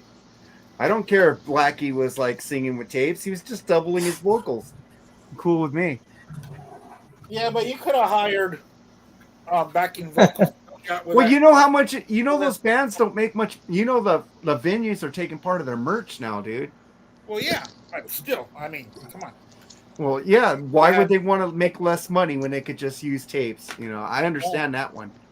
So Okay, so why do that? he's So just that's- doubling it like he does on the album. He's singing Yeah, live this to his is own not- track. I didn't like that at all. I was cool Like with that. them. They were cool. My number 4 has already been chosen by Mark. The Doors, off their debut album, "Break On Through to the Other Side." What a great way to just start it off, man! It's a really good track. It's a really good album, and we've already talked about that. So that's my number 4. Nice. Number 3. Number 3. Al already picked it. Where is it? There it is.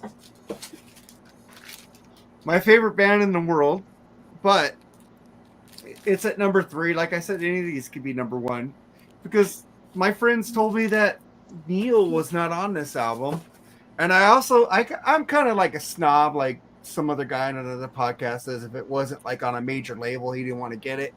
But when I went to Kmart and I saw this album and Fly By Night in the bargain bin for $4.99, I didn't want to get it. So I loved like later Rush. I got into them with Signals, but I kept finding my way to start the fucking album. When I went back to it later, and I go, oh shit, I should have bought those for cheap. Now they're more expensive. I have them on CD now, but fucking great way to start an album. Even though Neil isn't on it, I kind of missed out. I like this album. I like all Rush albums, so this be my last because I put Neil Peart albums all before Wrestling. But Finding My Way, what a great song to start a great album. I like it. Yeah, it's a really good track, and y'all are right. It does start off that album rocking. Mm-hmm. Just straight up rock. All right, what is your pick, Jerry? Number 3. Well, this album, I mean, you hear the beginning of this song. It's very rare back then you heard songs that faded in. It fades in with this beautiful acoustic and this 12-string electric together. Just together, it sounds so fucking magical. And I'm talking about More Than a Feeling by Boston, man.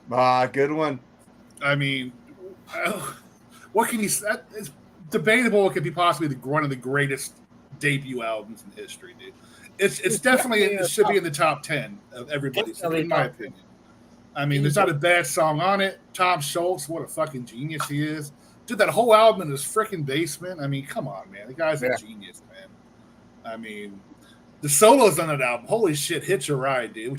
We had that in our greatest solo show a couple weeks ago. Love that fucking solo on that song, dude, man. What a fucking talent Tom Schultz is, man.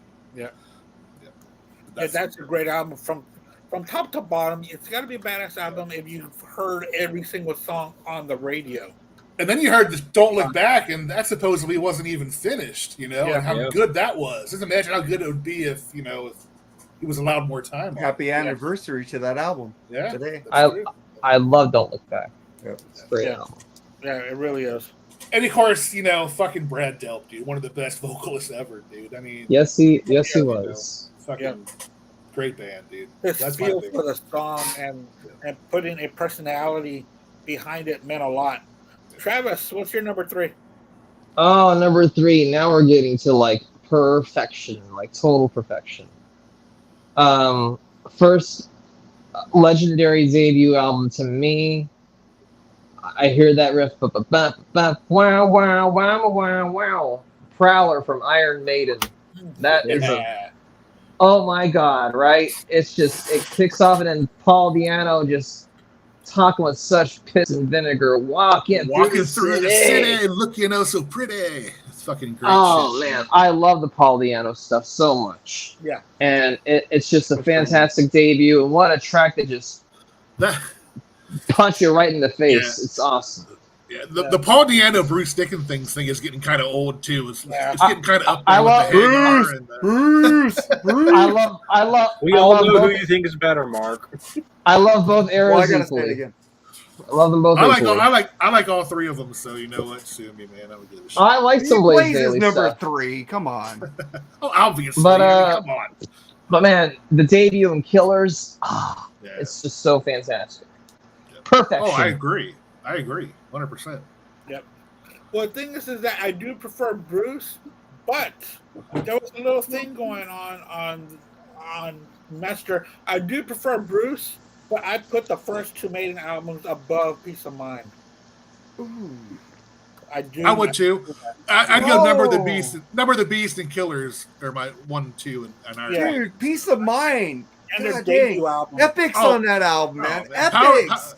Power Slave way better than that one. Tame the Lamb fucking rules. The thing with Peace of Mind was side 2. To me, side 2 was aimless. Ooh. Yes, there are epics, but they didn't have to be epics. Yeah, they did.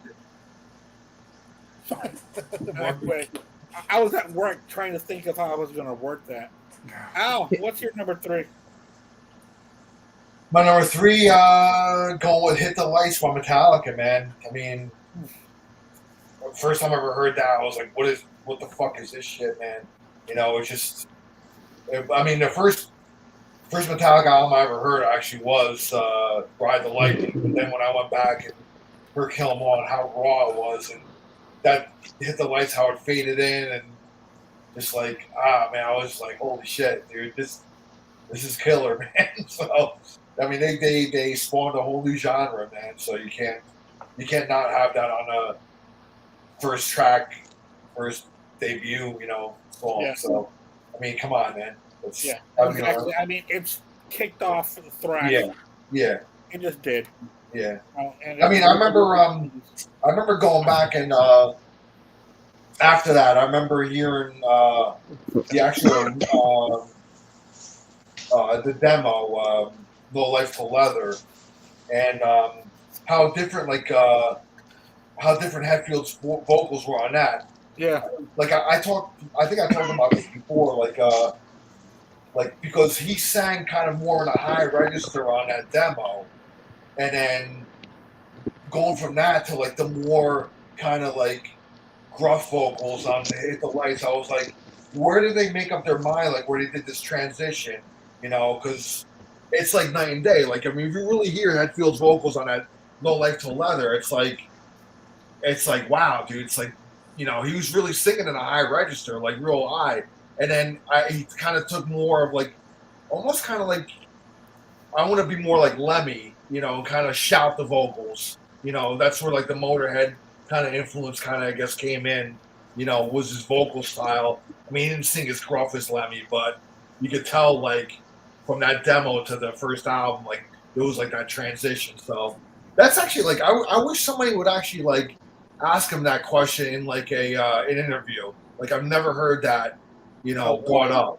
Like, what made him change his vocal style?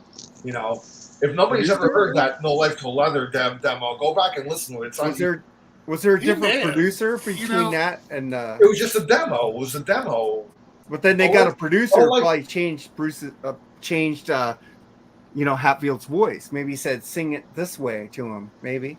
I don't know, man. I mean, because the I can't remember the producers. It wasn't Fleming Rasmussen that did the first album. It was somebody different. I can't remember Paul his name. Curcio is his name. Okay, there you go. So I don't know, man. I mean, I don't know if he had any influence on like what Metallica wanted to do. I mean, to me, honestly, it might have been Johnny Z, if anybody. That's what I was going to say. If anybody was going to influence the recording album, it would have been Johnny.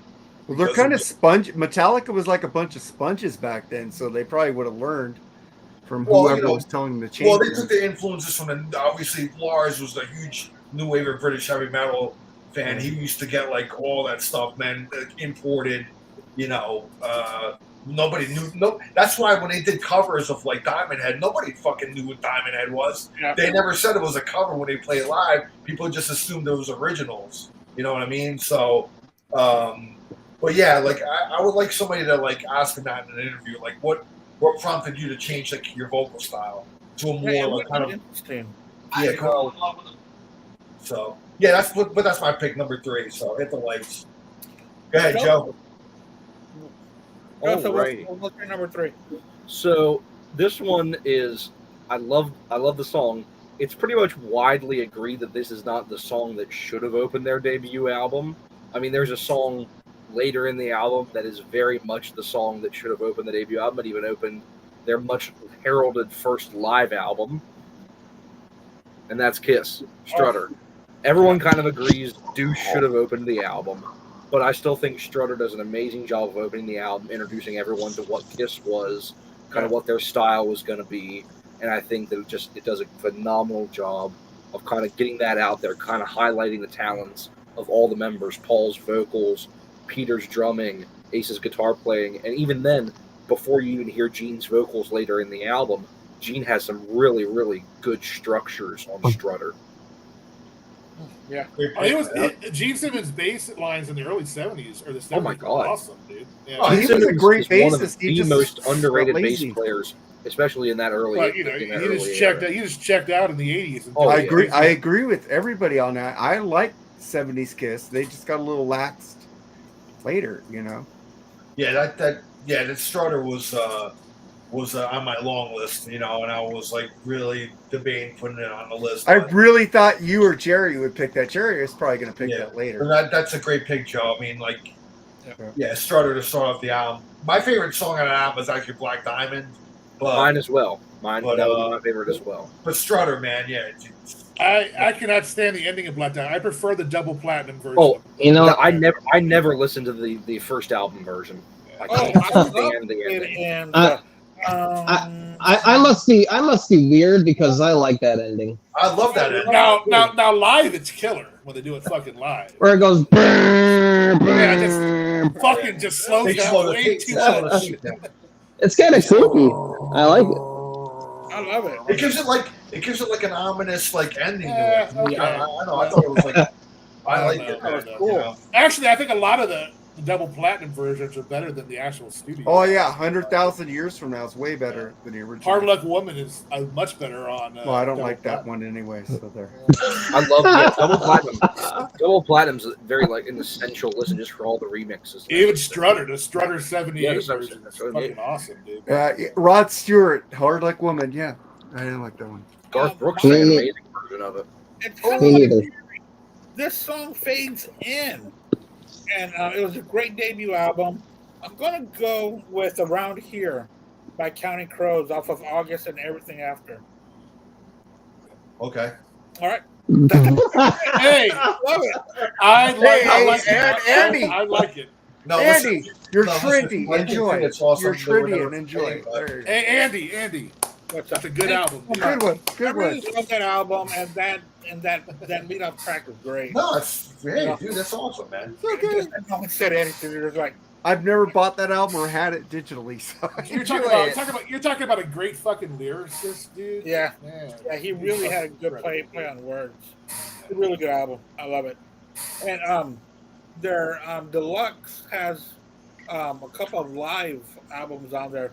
And what's really cool about Counting Crows is that when they're playing live, they play around with the words and sometimes even change the whole meaning of the song. So that's pretty cool too. We're at number 2. Number 2. People know me. They know if I can. They're gonna come around. Duran. Girls on Film. Girls on Film. Fucking naked fucking women in the video on HBO. Oh, really? Come on, man. Oh God, the original video. It was like two versions. It was like 2 versions of that video. I think the day version and the night version. They had an HBO version. Oh, a day version. I thought you said something else. Oh, they were. This was nothing gay about this one, man. What was that video? What was that video that REM had? They had the naked girls dancing in the back. Pop Song '89. Pop Song '89. I love that song, dude. I like me some Duran Duran. I like me some Duran Duran. Hey, That's Andy. wrong. Yeah. Ahmad Rosario just hit a 2-run home run. The pitcher from the Angels sucked today. All right. That's okay. My Orioles suck today too. Your Orioles are good, so shut up. Yeah, but they blew it today. They're good. Yeah, but man, the Orioles have a really good team right now. Oh yeah, they do. Yes, they do. A really good team. Hey, Dodgers beat them 2 out of 3. There you go, 2 out of 3 For the Dodgers. first time in a while, the Orioles have a great team. Hey, Yeah. we stopped your winning streak. A long while. But when I first started watching baseball, I do have to admit that was back in '82 and '83, and they used to show baseball on ABC and on NBC. NBC were Dodger games, ABC were Oriole games. So it's pretty cool. That's how I grew up. But in fact, my Astros go and play Baltimore next week. Dude, I love cable, man, because back then you could only see it when it was live, like on some local channels, and they didn't carry all the games. Now I watch like fucking Spectrum Sports. I can see every fucking Dodger game, and then if they're not on there, they're on ESPN or Apple TV, and I have all that. So that's awesome because you got more access to fucking sports now than ever. I remember back then I was stuck having to watch Atlanta or the Cubs. TBS. Atlanta was always on TBS. Yeah, and WGN always had. I saw more Braves games than Dodger games. How sad was that? All right, but let's keep going. Number 2, Jerry. Well, the first 1 and 2 are my 2 favorite bands of all time, and it's on Al's hat right there. I know Mark don't like Sid Barrett era Pink Floyd, but I love it, dude. I mean, it was so. I'm right it was there. So inventive with the sounds and everything. And if I remember right, that album was recorded right next to where the Beatles were doing Sgt. Pepper's. Am I correct? Right on. Yep. And I heard Paul Brown actually came in and gave it a gander or two. So I don't know. Yeah, they would both go to each other's studios and hang out and check it out. I mean, it's fucking great songs. Take Up Thy Stethoscope and Walk, Matilda Day, the Bike is such a weird song, especially that ending, dude. I got the bike. I mean, an Astronomy to Mind, dude. What a great fucking tune that is, man. Yeah, that's the one I really like off that album. Hats off to Voivod for doing a killer fucking cover. Exactly, Voivod rules. I mean, Power, Talk H. I mean, some great fucking Interstellar Overdrive. I mean, geez, man, just a load of great tunes, man. Speaking of Voivod, and I was shocked when I first heard that because I had no idea that Sid Barrett was their original singer when I first heard them. You know, it was always, The Wall and Dark Side of the Moon. Then you go back that far, it's like, whoa, what the hell is this? Yeah, exactly. But then, I mean, even they did a couple, I think they eventually put See Emily Play and Arnold Lane on the extended CD version, I think, didn't they? Yeah, I know those two on that EP that they. Those 2 songs were singles, I think, just by themselves. They should have been. They should have been on there. Yeah, they should have been on there. Yeah, I love that album. I love every era of Floyd, so I had to put that one in there. Yeah, it's a great one, dude. Definitely. And in fact, I don't think we give Pink Floyd enough love on this podcast because we've never really done any kind of. Oh no, we did their albums, but not songs. We did their albums. We You ranked wanna the do anything? I love Pink Floyd, but from the David Gilmour up, we did do Division Bell something. Yeah, we did Division Bell, but we also ranked all the albums too. Yeah. I remember that because Al and Jerry had their Sid Barrett's pretty higher. Yeah, I have my Division Bell pretty low. I remember that. Travis, I don't care much for Pink Fraud, but number 2. I Oh, love Pink momentary Fraud, lapse. no. Momentary lapse of reason rules. I like 2 songs from Momentary Lapse, but No. it's all right, Well, Shame. Mark, get your whiskey out because this band's about to piss you off right now. Well, I ran out. Damn it. Okay, all right. Well, So did then, I. all right. So you're gonna have to sober up. So you're gonna have to take this one. It's a tie because both first songs from the EP and the debut are so amazing. I can't separate them. I'm pulling a P. Pardo, pulling a little mulligan. I'm from the Merciful Fate EP, A Corpse Without Soul, and I'm tying that with Evil from Melissa. I hate King Diamond. Joseph. Drink. All right, well, a lot of other people Fate like time. I'm out. I gotta go get some. Go ahead. Good pick, man. I just think they're amazing. And you know what I love about the song Evil? At the end, you hear that kind of the Eye of the Tiger riff. Dun, dun, dun, dun. I love that song. And A Corpse Without Soul, I think, after Rob Halford's screaming Victim of Changes, I think King Diamond lays down the most evil scream ever in A Corpse Without Soul at the end where his voice cracks. It's just badass. Love Merciful Fate. Big fan. Great picks, man. Thank you. Al, number 2. And you know what? Like when I was looking at Merciful Fate too, and I was like debating, with the EP and and Melissa, but I probably would have went your route if I would have had it on a list. I would have probably just put a Corpse Without Soul / Evil down there. Fuck it, man. Let's throw both of them on. So, yeah, my number 2, man.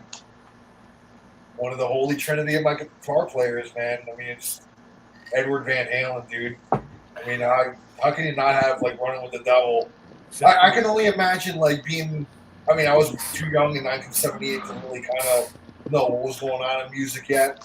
But I can only imagine people putting that album on and hearing that opening riff and just being like, man, what is this, man? It's the tone of the guitar and just Dave and the whole band, dude. It's just killer, man. Just that opening bass and the opening siren is actually car horns backwards.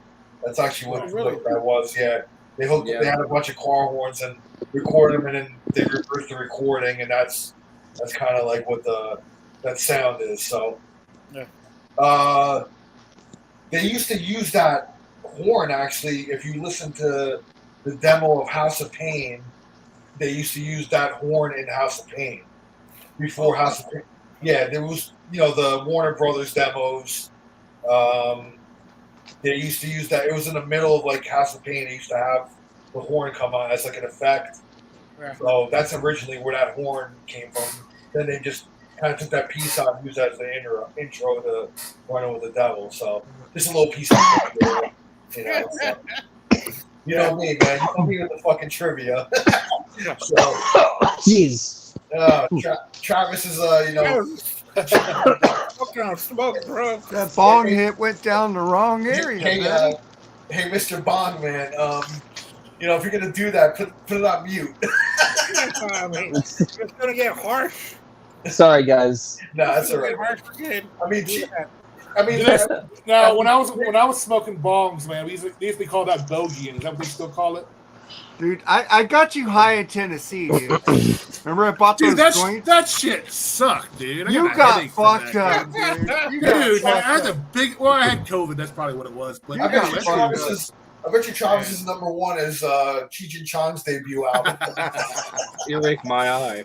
All right, Joe, go ahead, man. Basketball Jones. What's your number 2? So my number 2 is one that Jerry mentioned quite earlier in his list. and that is AC/DC. Nice. Long way to the top if you want to rock and roll. I mean, like Jerry said, any song that makes bagpipes sound heavy as hell. I can't think of anything else. Can you? Any I other can't. song? I can't. But I'm sure there are. it's a phenomenal intro to kind of what Jerry said. Everything AC/DC. It really wraps it up. It gives you what Bond's going to be like.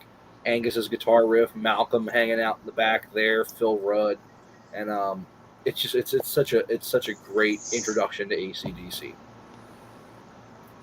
Yeah, it really is, and it's a great track. Earlier, Mark was talking about Damn Yankees, and when I heard that Ted Nugent was going to be in Damn Yankees, and after I hear that album, I was like, Ted Nugent is on here? I don't even hear him. Because my number 2 is going to be off the debut album by Ted Nugent, Stranglehold. Great. Talk about kicking off the album with an epic song. That's a great one. Fast. I completely forgot about that one, or it would be on my Great list. album. So Holy shit! Yeah, that's a great one, dude. That made my solo. That made my best solo of all time list. Actually, that was one of them. So, Yeah. my number 2 is going to be Uncle Ted, Terrible Ted, And he's Stranglehold. and he's playing in New Jersey tonight. And I'm fucking down here in Florida. I missed him. Oh, fuck! That sucks. I've Damn. never seen him. But you don't get to hear I love my Yeah, barbecue. you know what, Al? I'm not gonna feel that bad for you, dude. Sorry, man. Why? I'm just kidding. Because you I'm see, like sorry. everybody, dude. I'm jealous of you. I'm jealous of you. That's why. All right, guys, we are finally at number 1. Your number 1 song off a debut album, the first track off a debut album. Everybody, go. Hey, Yes, Mark. Tesla, Mechanical Resonance. With fucking Easy Come, Easy Go, man. It's like that bass that starts, boom, boom, and that guitar just goes, and then it just goes, dun, dun, dun, dun, dun, All right. dun. I have a problem with that pick because I think Coming At You Live should have opened that one. Easy Come, Easy My Go. only Yeah, problem. I agree. I love with that you. album. I love that album. But I agree with Easy you Come, too, man. Easy Go is a fucking kick-ass track to start off. They started off with a little groove going, man. Yeah, but come on, Coming At You Live. Coming At You Live starts off with both those leads, but the thing is, this starts off with a boom, boom, boom, and then the guitar. The whole band comes in before Jeff makes his appearance. I think that was awesome. They highlighted the whole band at Easy Come, Easy Go, compared to Coming At You Live, where they just highlighted the 2 guitar players. But I do love that album. That's a good pick.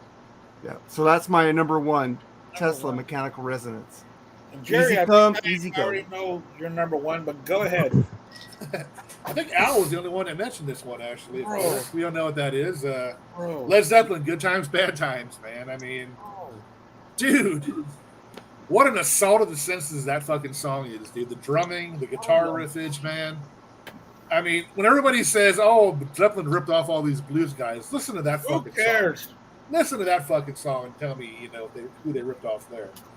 But yeah, I mean, one of the best debut albums of all time from one of the best bands, man. Don't you dare.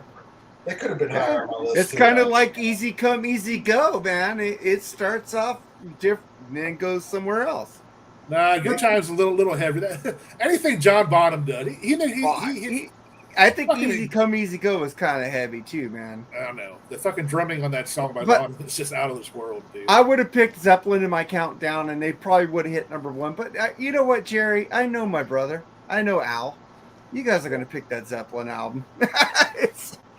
That's what pisses me off about you. Pick what you like, dude. Who cares? What I other do people pick think, what I man? like, but I want a variety of people getting All different right. albums from me. Because All right, if we all pick the same albums, wouldn't that be boring? No. Yes, it would. It'd be Travis, fucking what's your boring. number 1? All right, Mark. I'll agree with you. All right. Well, February 13th, 1970. You see an album cover. It's got this woman standing in front of like a lake and like some sort of condemned cottage. Yeah. Yeah. You hear the rain and the thunder and the church bells and then just the beginning of metal. Black Sabbath. Yep. Black Sabbath. It's Great pick. It's historic, and I love Ozzy. Black Sabbath. Ozzy sounds so creepy on vocals, and Yes. when he goes, "Oh God, no!" and then you hear, "Whoop, whoop, whoop, whoop, whoop," you hear that breakdown. Da, da, da, da, da, da, da, da, da. It's just amazing. And that Legendary song, legendary album. Creepy ass album cover, even by today's standards. Yeah, it really is. Even though there's some that are scarier these days, but nothing that's creepy as that, you know. So yeah, Exactly. it's a it's a great track, great pick. Thank Now, what's your number one, man? I'm going to give Travis a reach around and agree with him. Nah, dude, it's got to be Sabbath, the first Sabbath album. Black Sabbath. It just kicked off the genre that we all love, metal, heavy metal, and what can you say, Lord Iommi, you know, I mean, the tritone. I still believe that's like the heaviest riff ever laid down on tape ever. So, I mean, nothing will ever beat that. Going through the whole album, though, I mean, that album, that's an album I love listening to on headphones, man. It's just like, when you're like alone in the dark and just put that album on, there's like such an atmosphere to that album, dude. Yeah. It's like knowing that it was recorded in only 2 days, you know. One day. What was it like? Was it recorded in 8 hours? It was in one. Yep, they didn't have enough money for more studio time. They were like just 4 broke guys in Birmingham, and they did the best they could. Okay. And but I think and look what happened, you know. But I think it was spread out to 2 days, though. I think, wasn't it? Nope, just one day. Yeah. One day. Yep. Well, they were playing those songs. I mean, everything was pretty much live in the studio anyway. They just set up, played, and they pressed record, which I wish fucking more bands would just do nowadays. Go back to like that kind of, just get a band in a room and vibe off each other, man, and just like Rival Sons does that.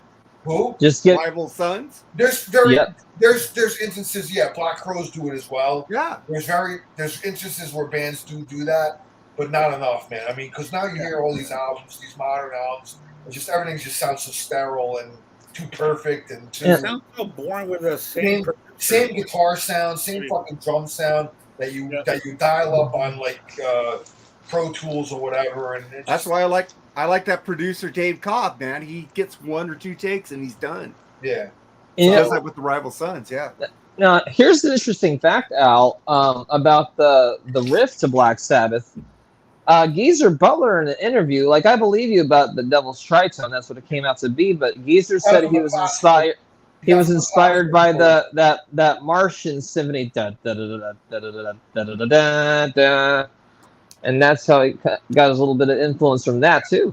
Yeah, Holtz. I think the composer's name was Holtz or something like that. Gustav Holtz. Yeah. And I think it was Mars was the composition. Yeah.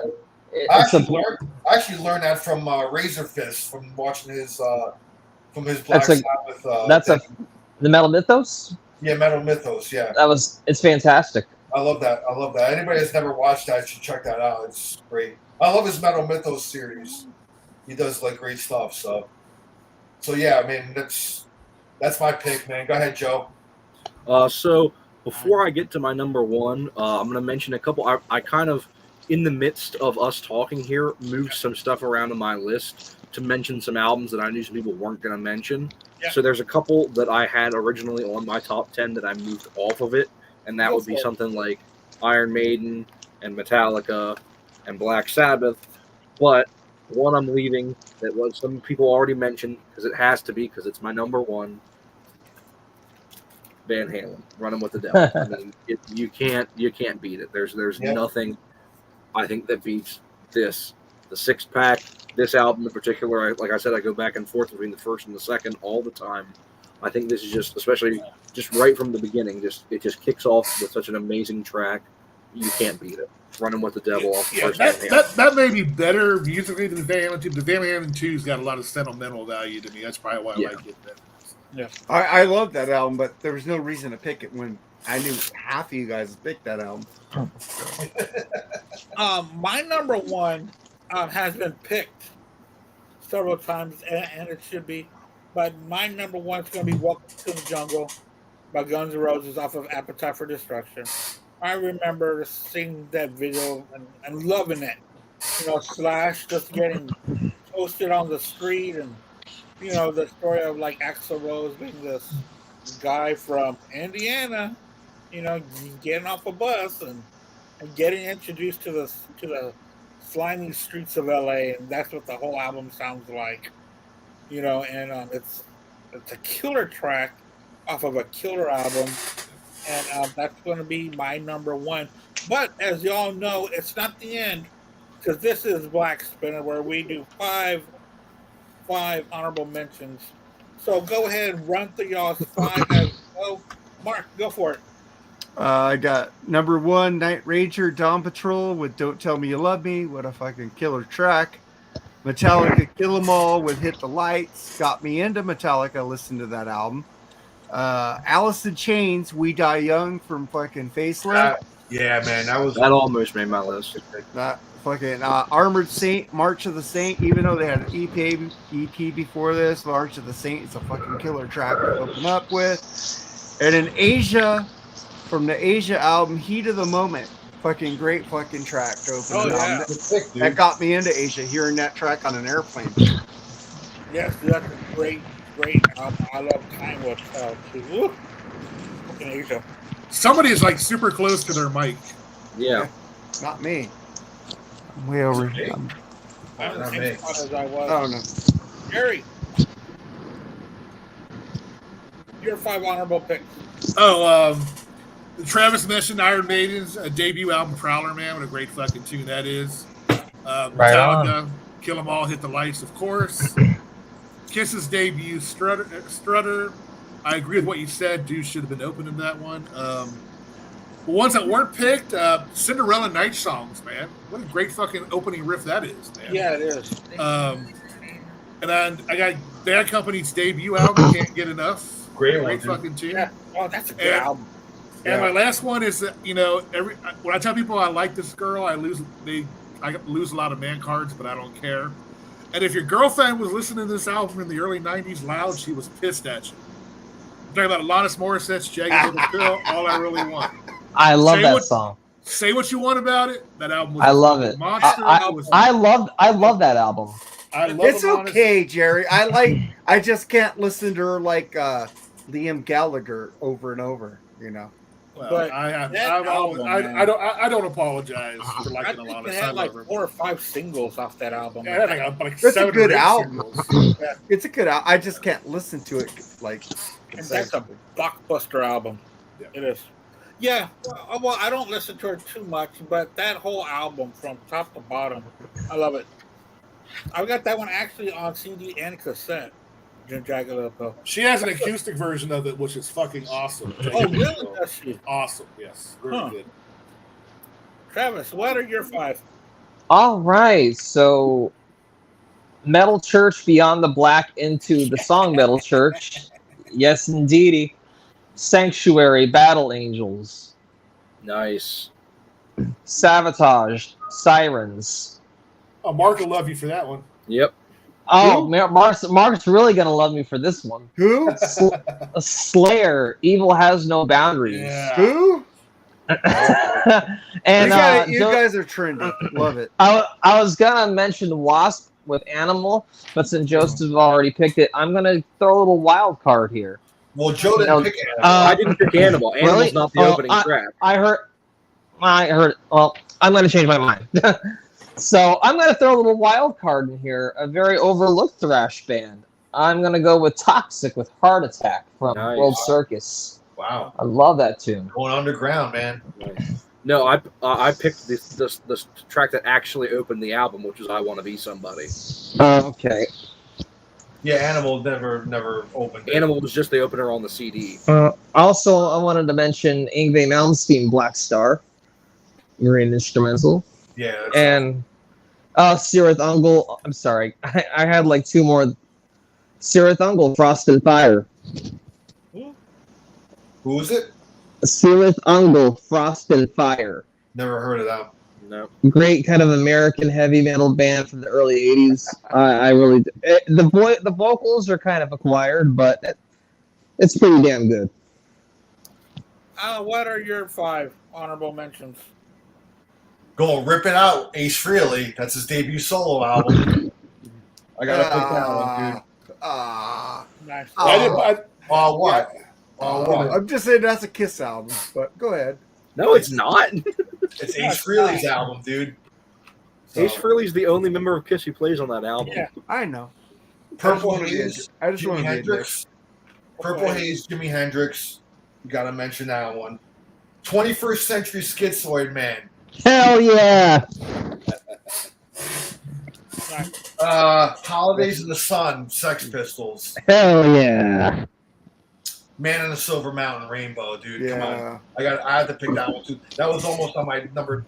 That was almost on my 10 list, but you know, those are 5. But I just want to mention one more.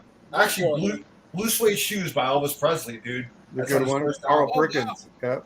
Yeah. So. Hey, if he gets a 6, I gotta say Honeymoon Sweet New Girl now from their debut album. There you go. Okay. Go ahead, Joe. Yeah. Alrighty. So I picked 5 honorable mentions that no one. Well, one of them someone kind of talked about, but never actually picked it. But 5 that I picked for honorable mentions would be Blue Oyster Cult, Transmaniacon MC, Absolutely, yeah. All right. Long list.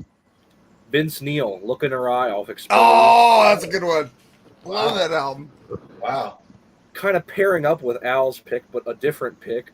His technically second solo album, but the first by the band, Freely's named Comet. after his last name, Rock Soldiers off Freely's Comet. Oh, that's the album that got me into Ace right there. That album.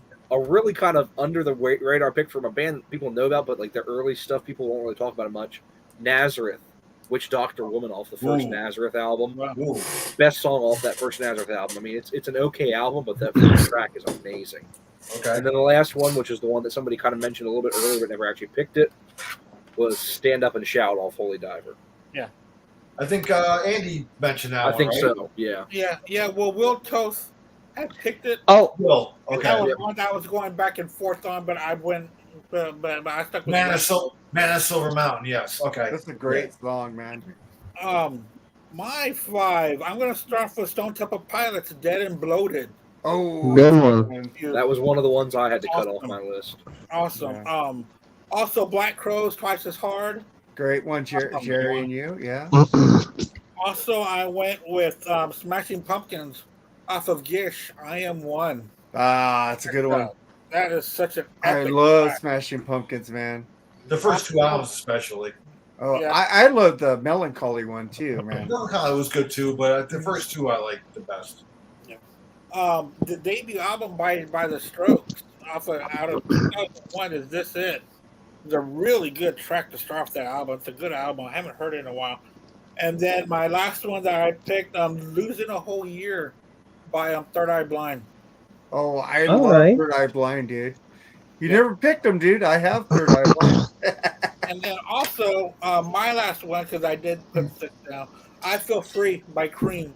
Oh, That's a cool. good one. That's such a really good track off their I debut. thought Ice album. Ice Baby was going to be on your list. Yeah, If everybody's doing 6, I guess I'll do my 6 as well, and go that for would it. be Dude, Hungry that's Freaks Daddy. yes. Damn it. You I know, love that, I love that song, dude. Love that and song, man. I'm wearing a Megadeth shirt, so Last Rites, Love to Death. That's great. There you go. And if I can mention, I never mentioned a rock tune, but I know I'm pretty much alone when it comes to loving this band. Jane's Addiction, Up the Beach into Ocean Size. I love Jane's Addiction, dude. I love Porno for Pyros too, man. I like James Addiction better.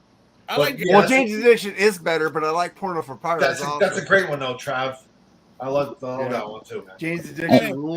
My favorite album of '88. My favorite album of '88. Oh, that's far from my favorite album. And in maybe. fact, I last year when I went to Daytona, Jane's Addiction was supposed to play, but Dave Navarro got sick, so they changed it into a Porno for Pyro set.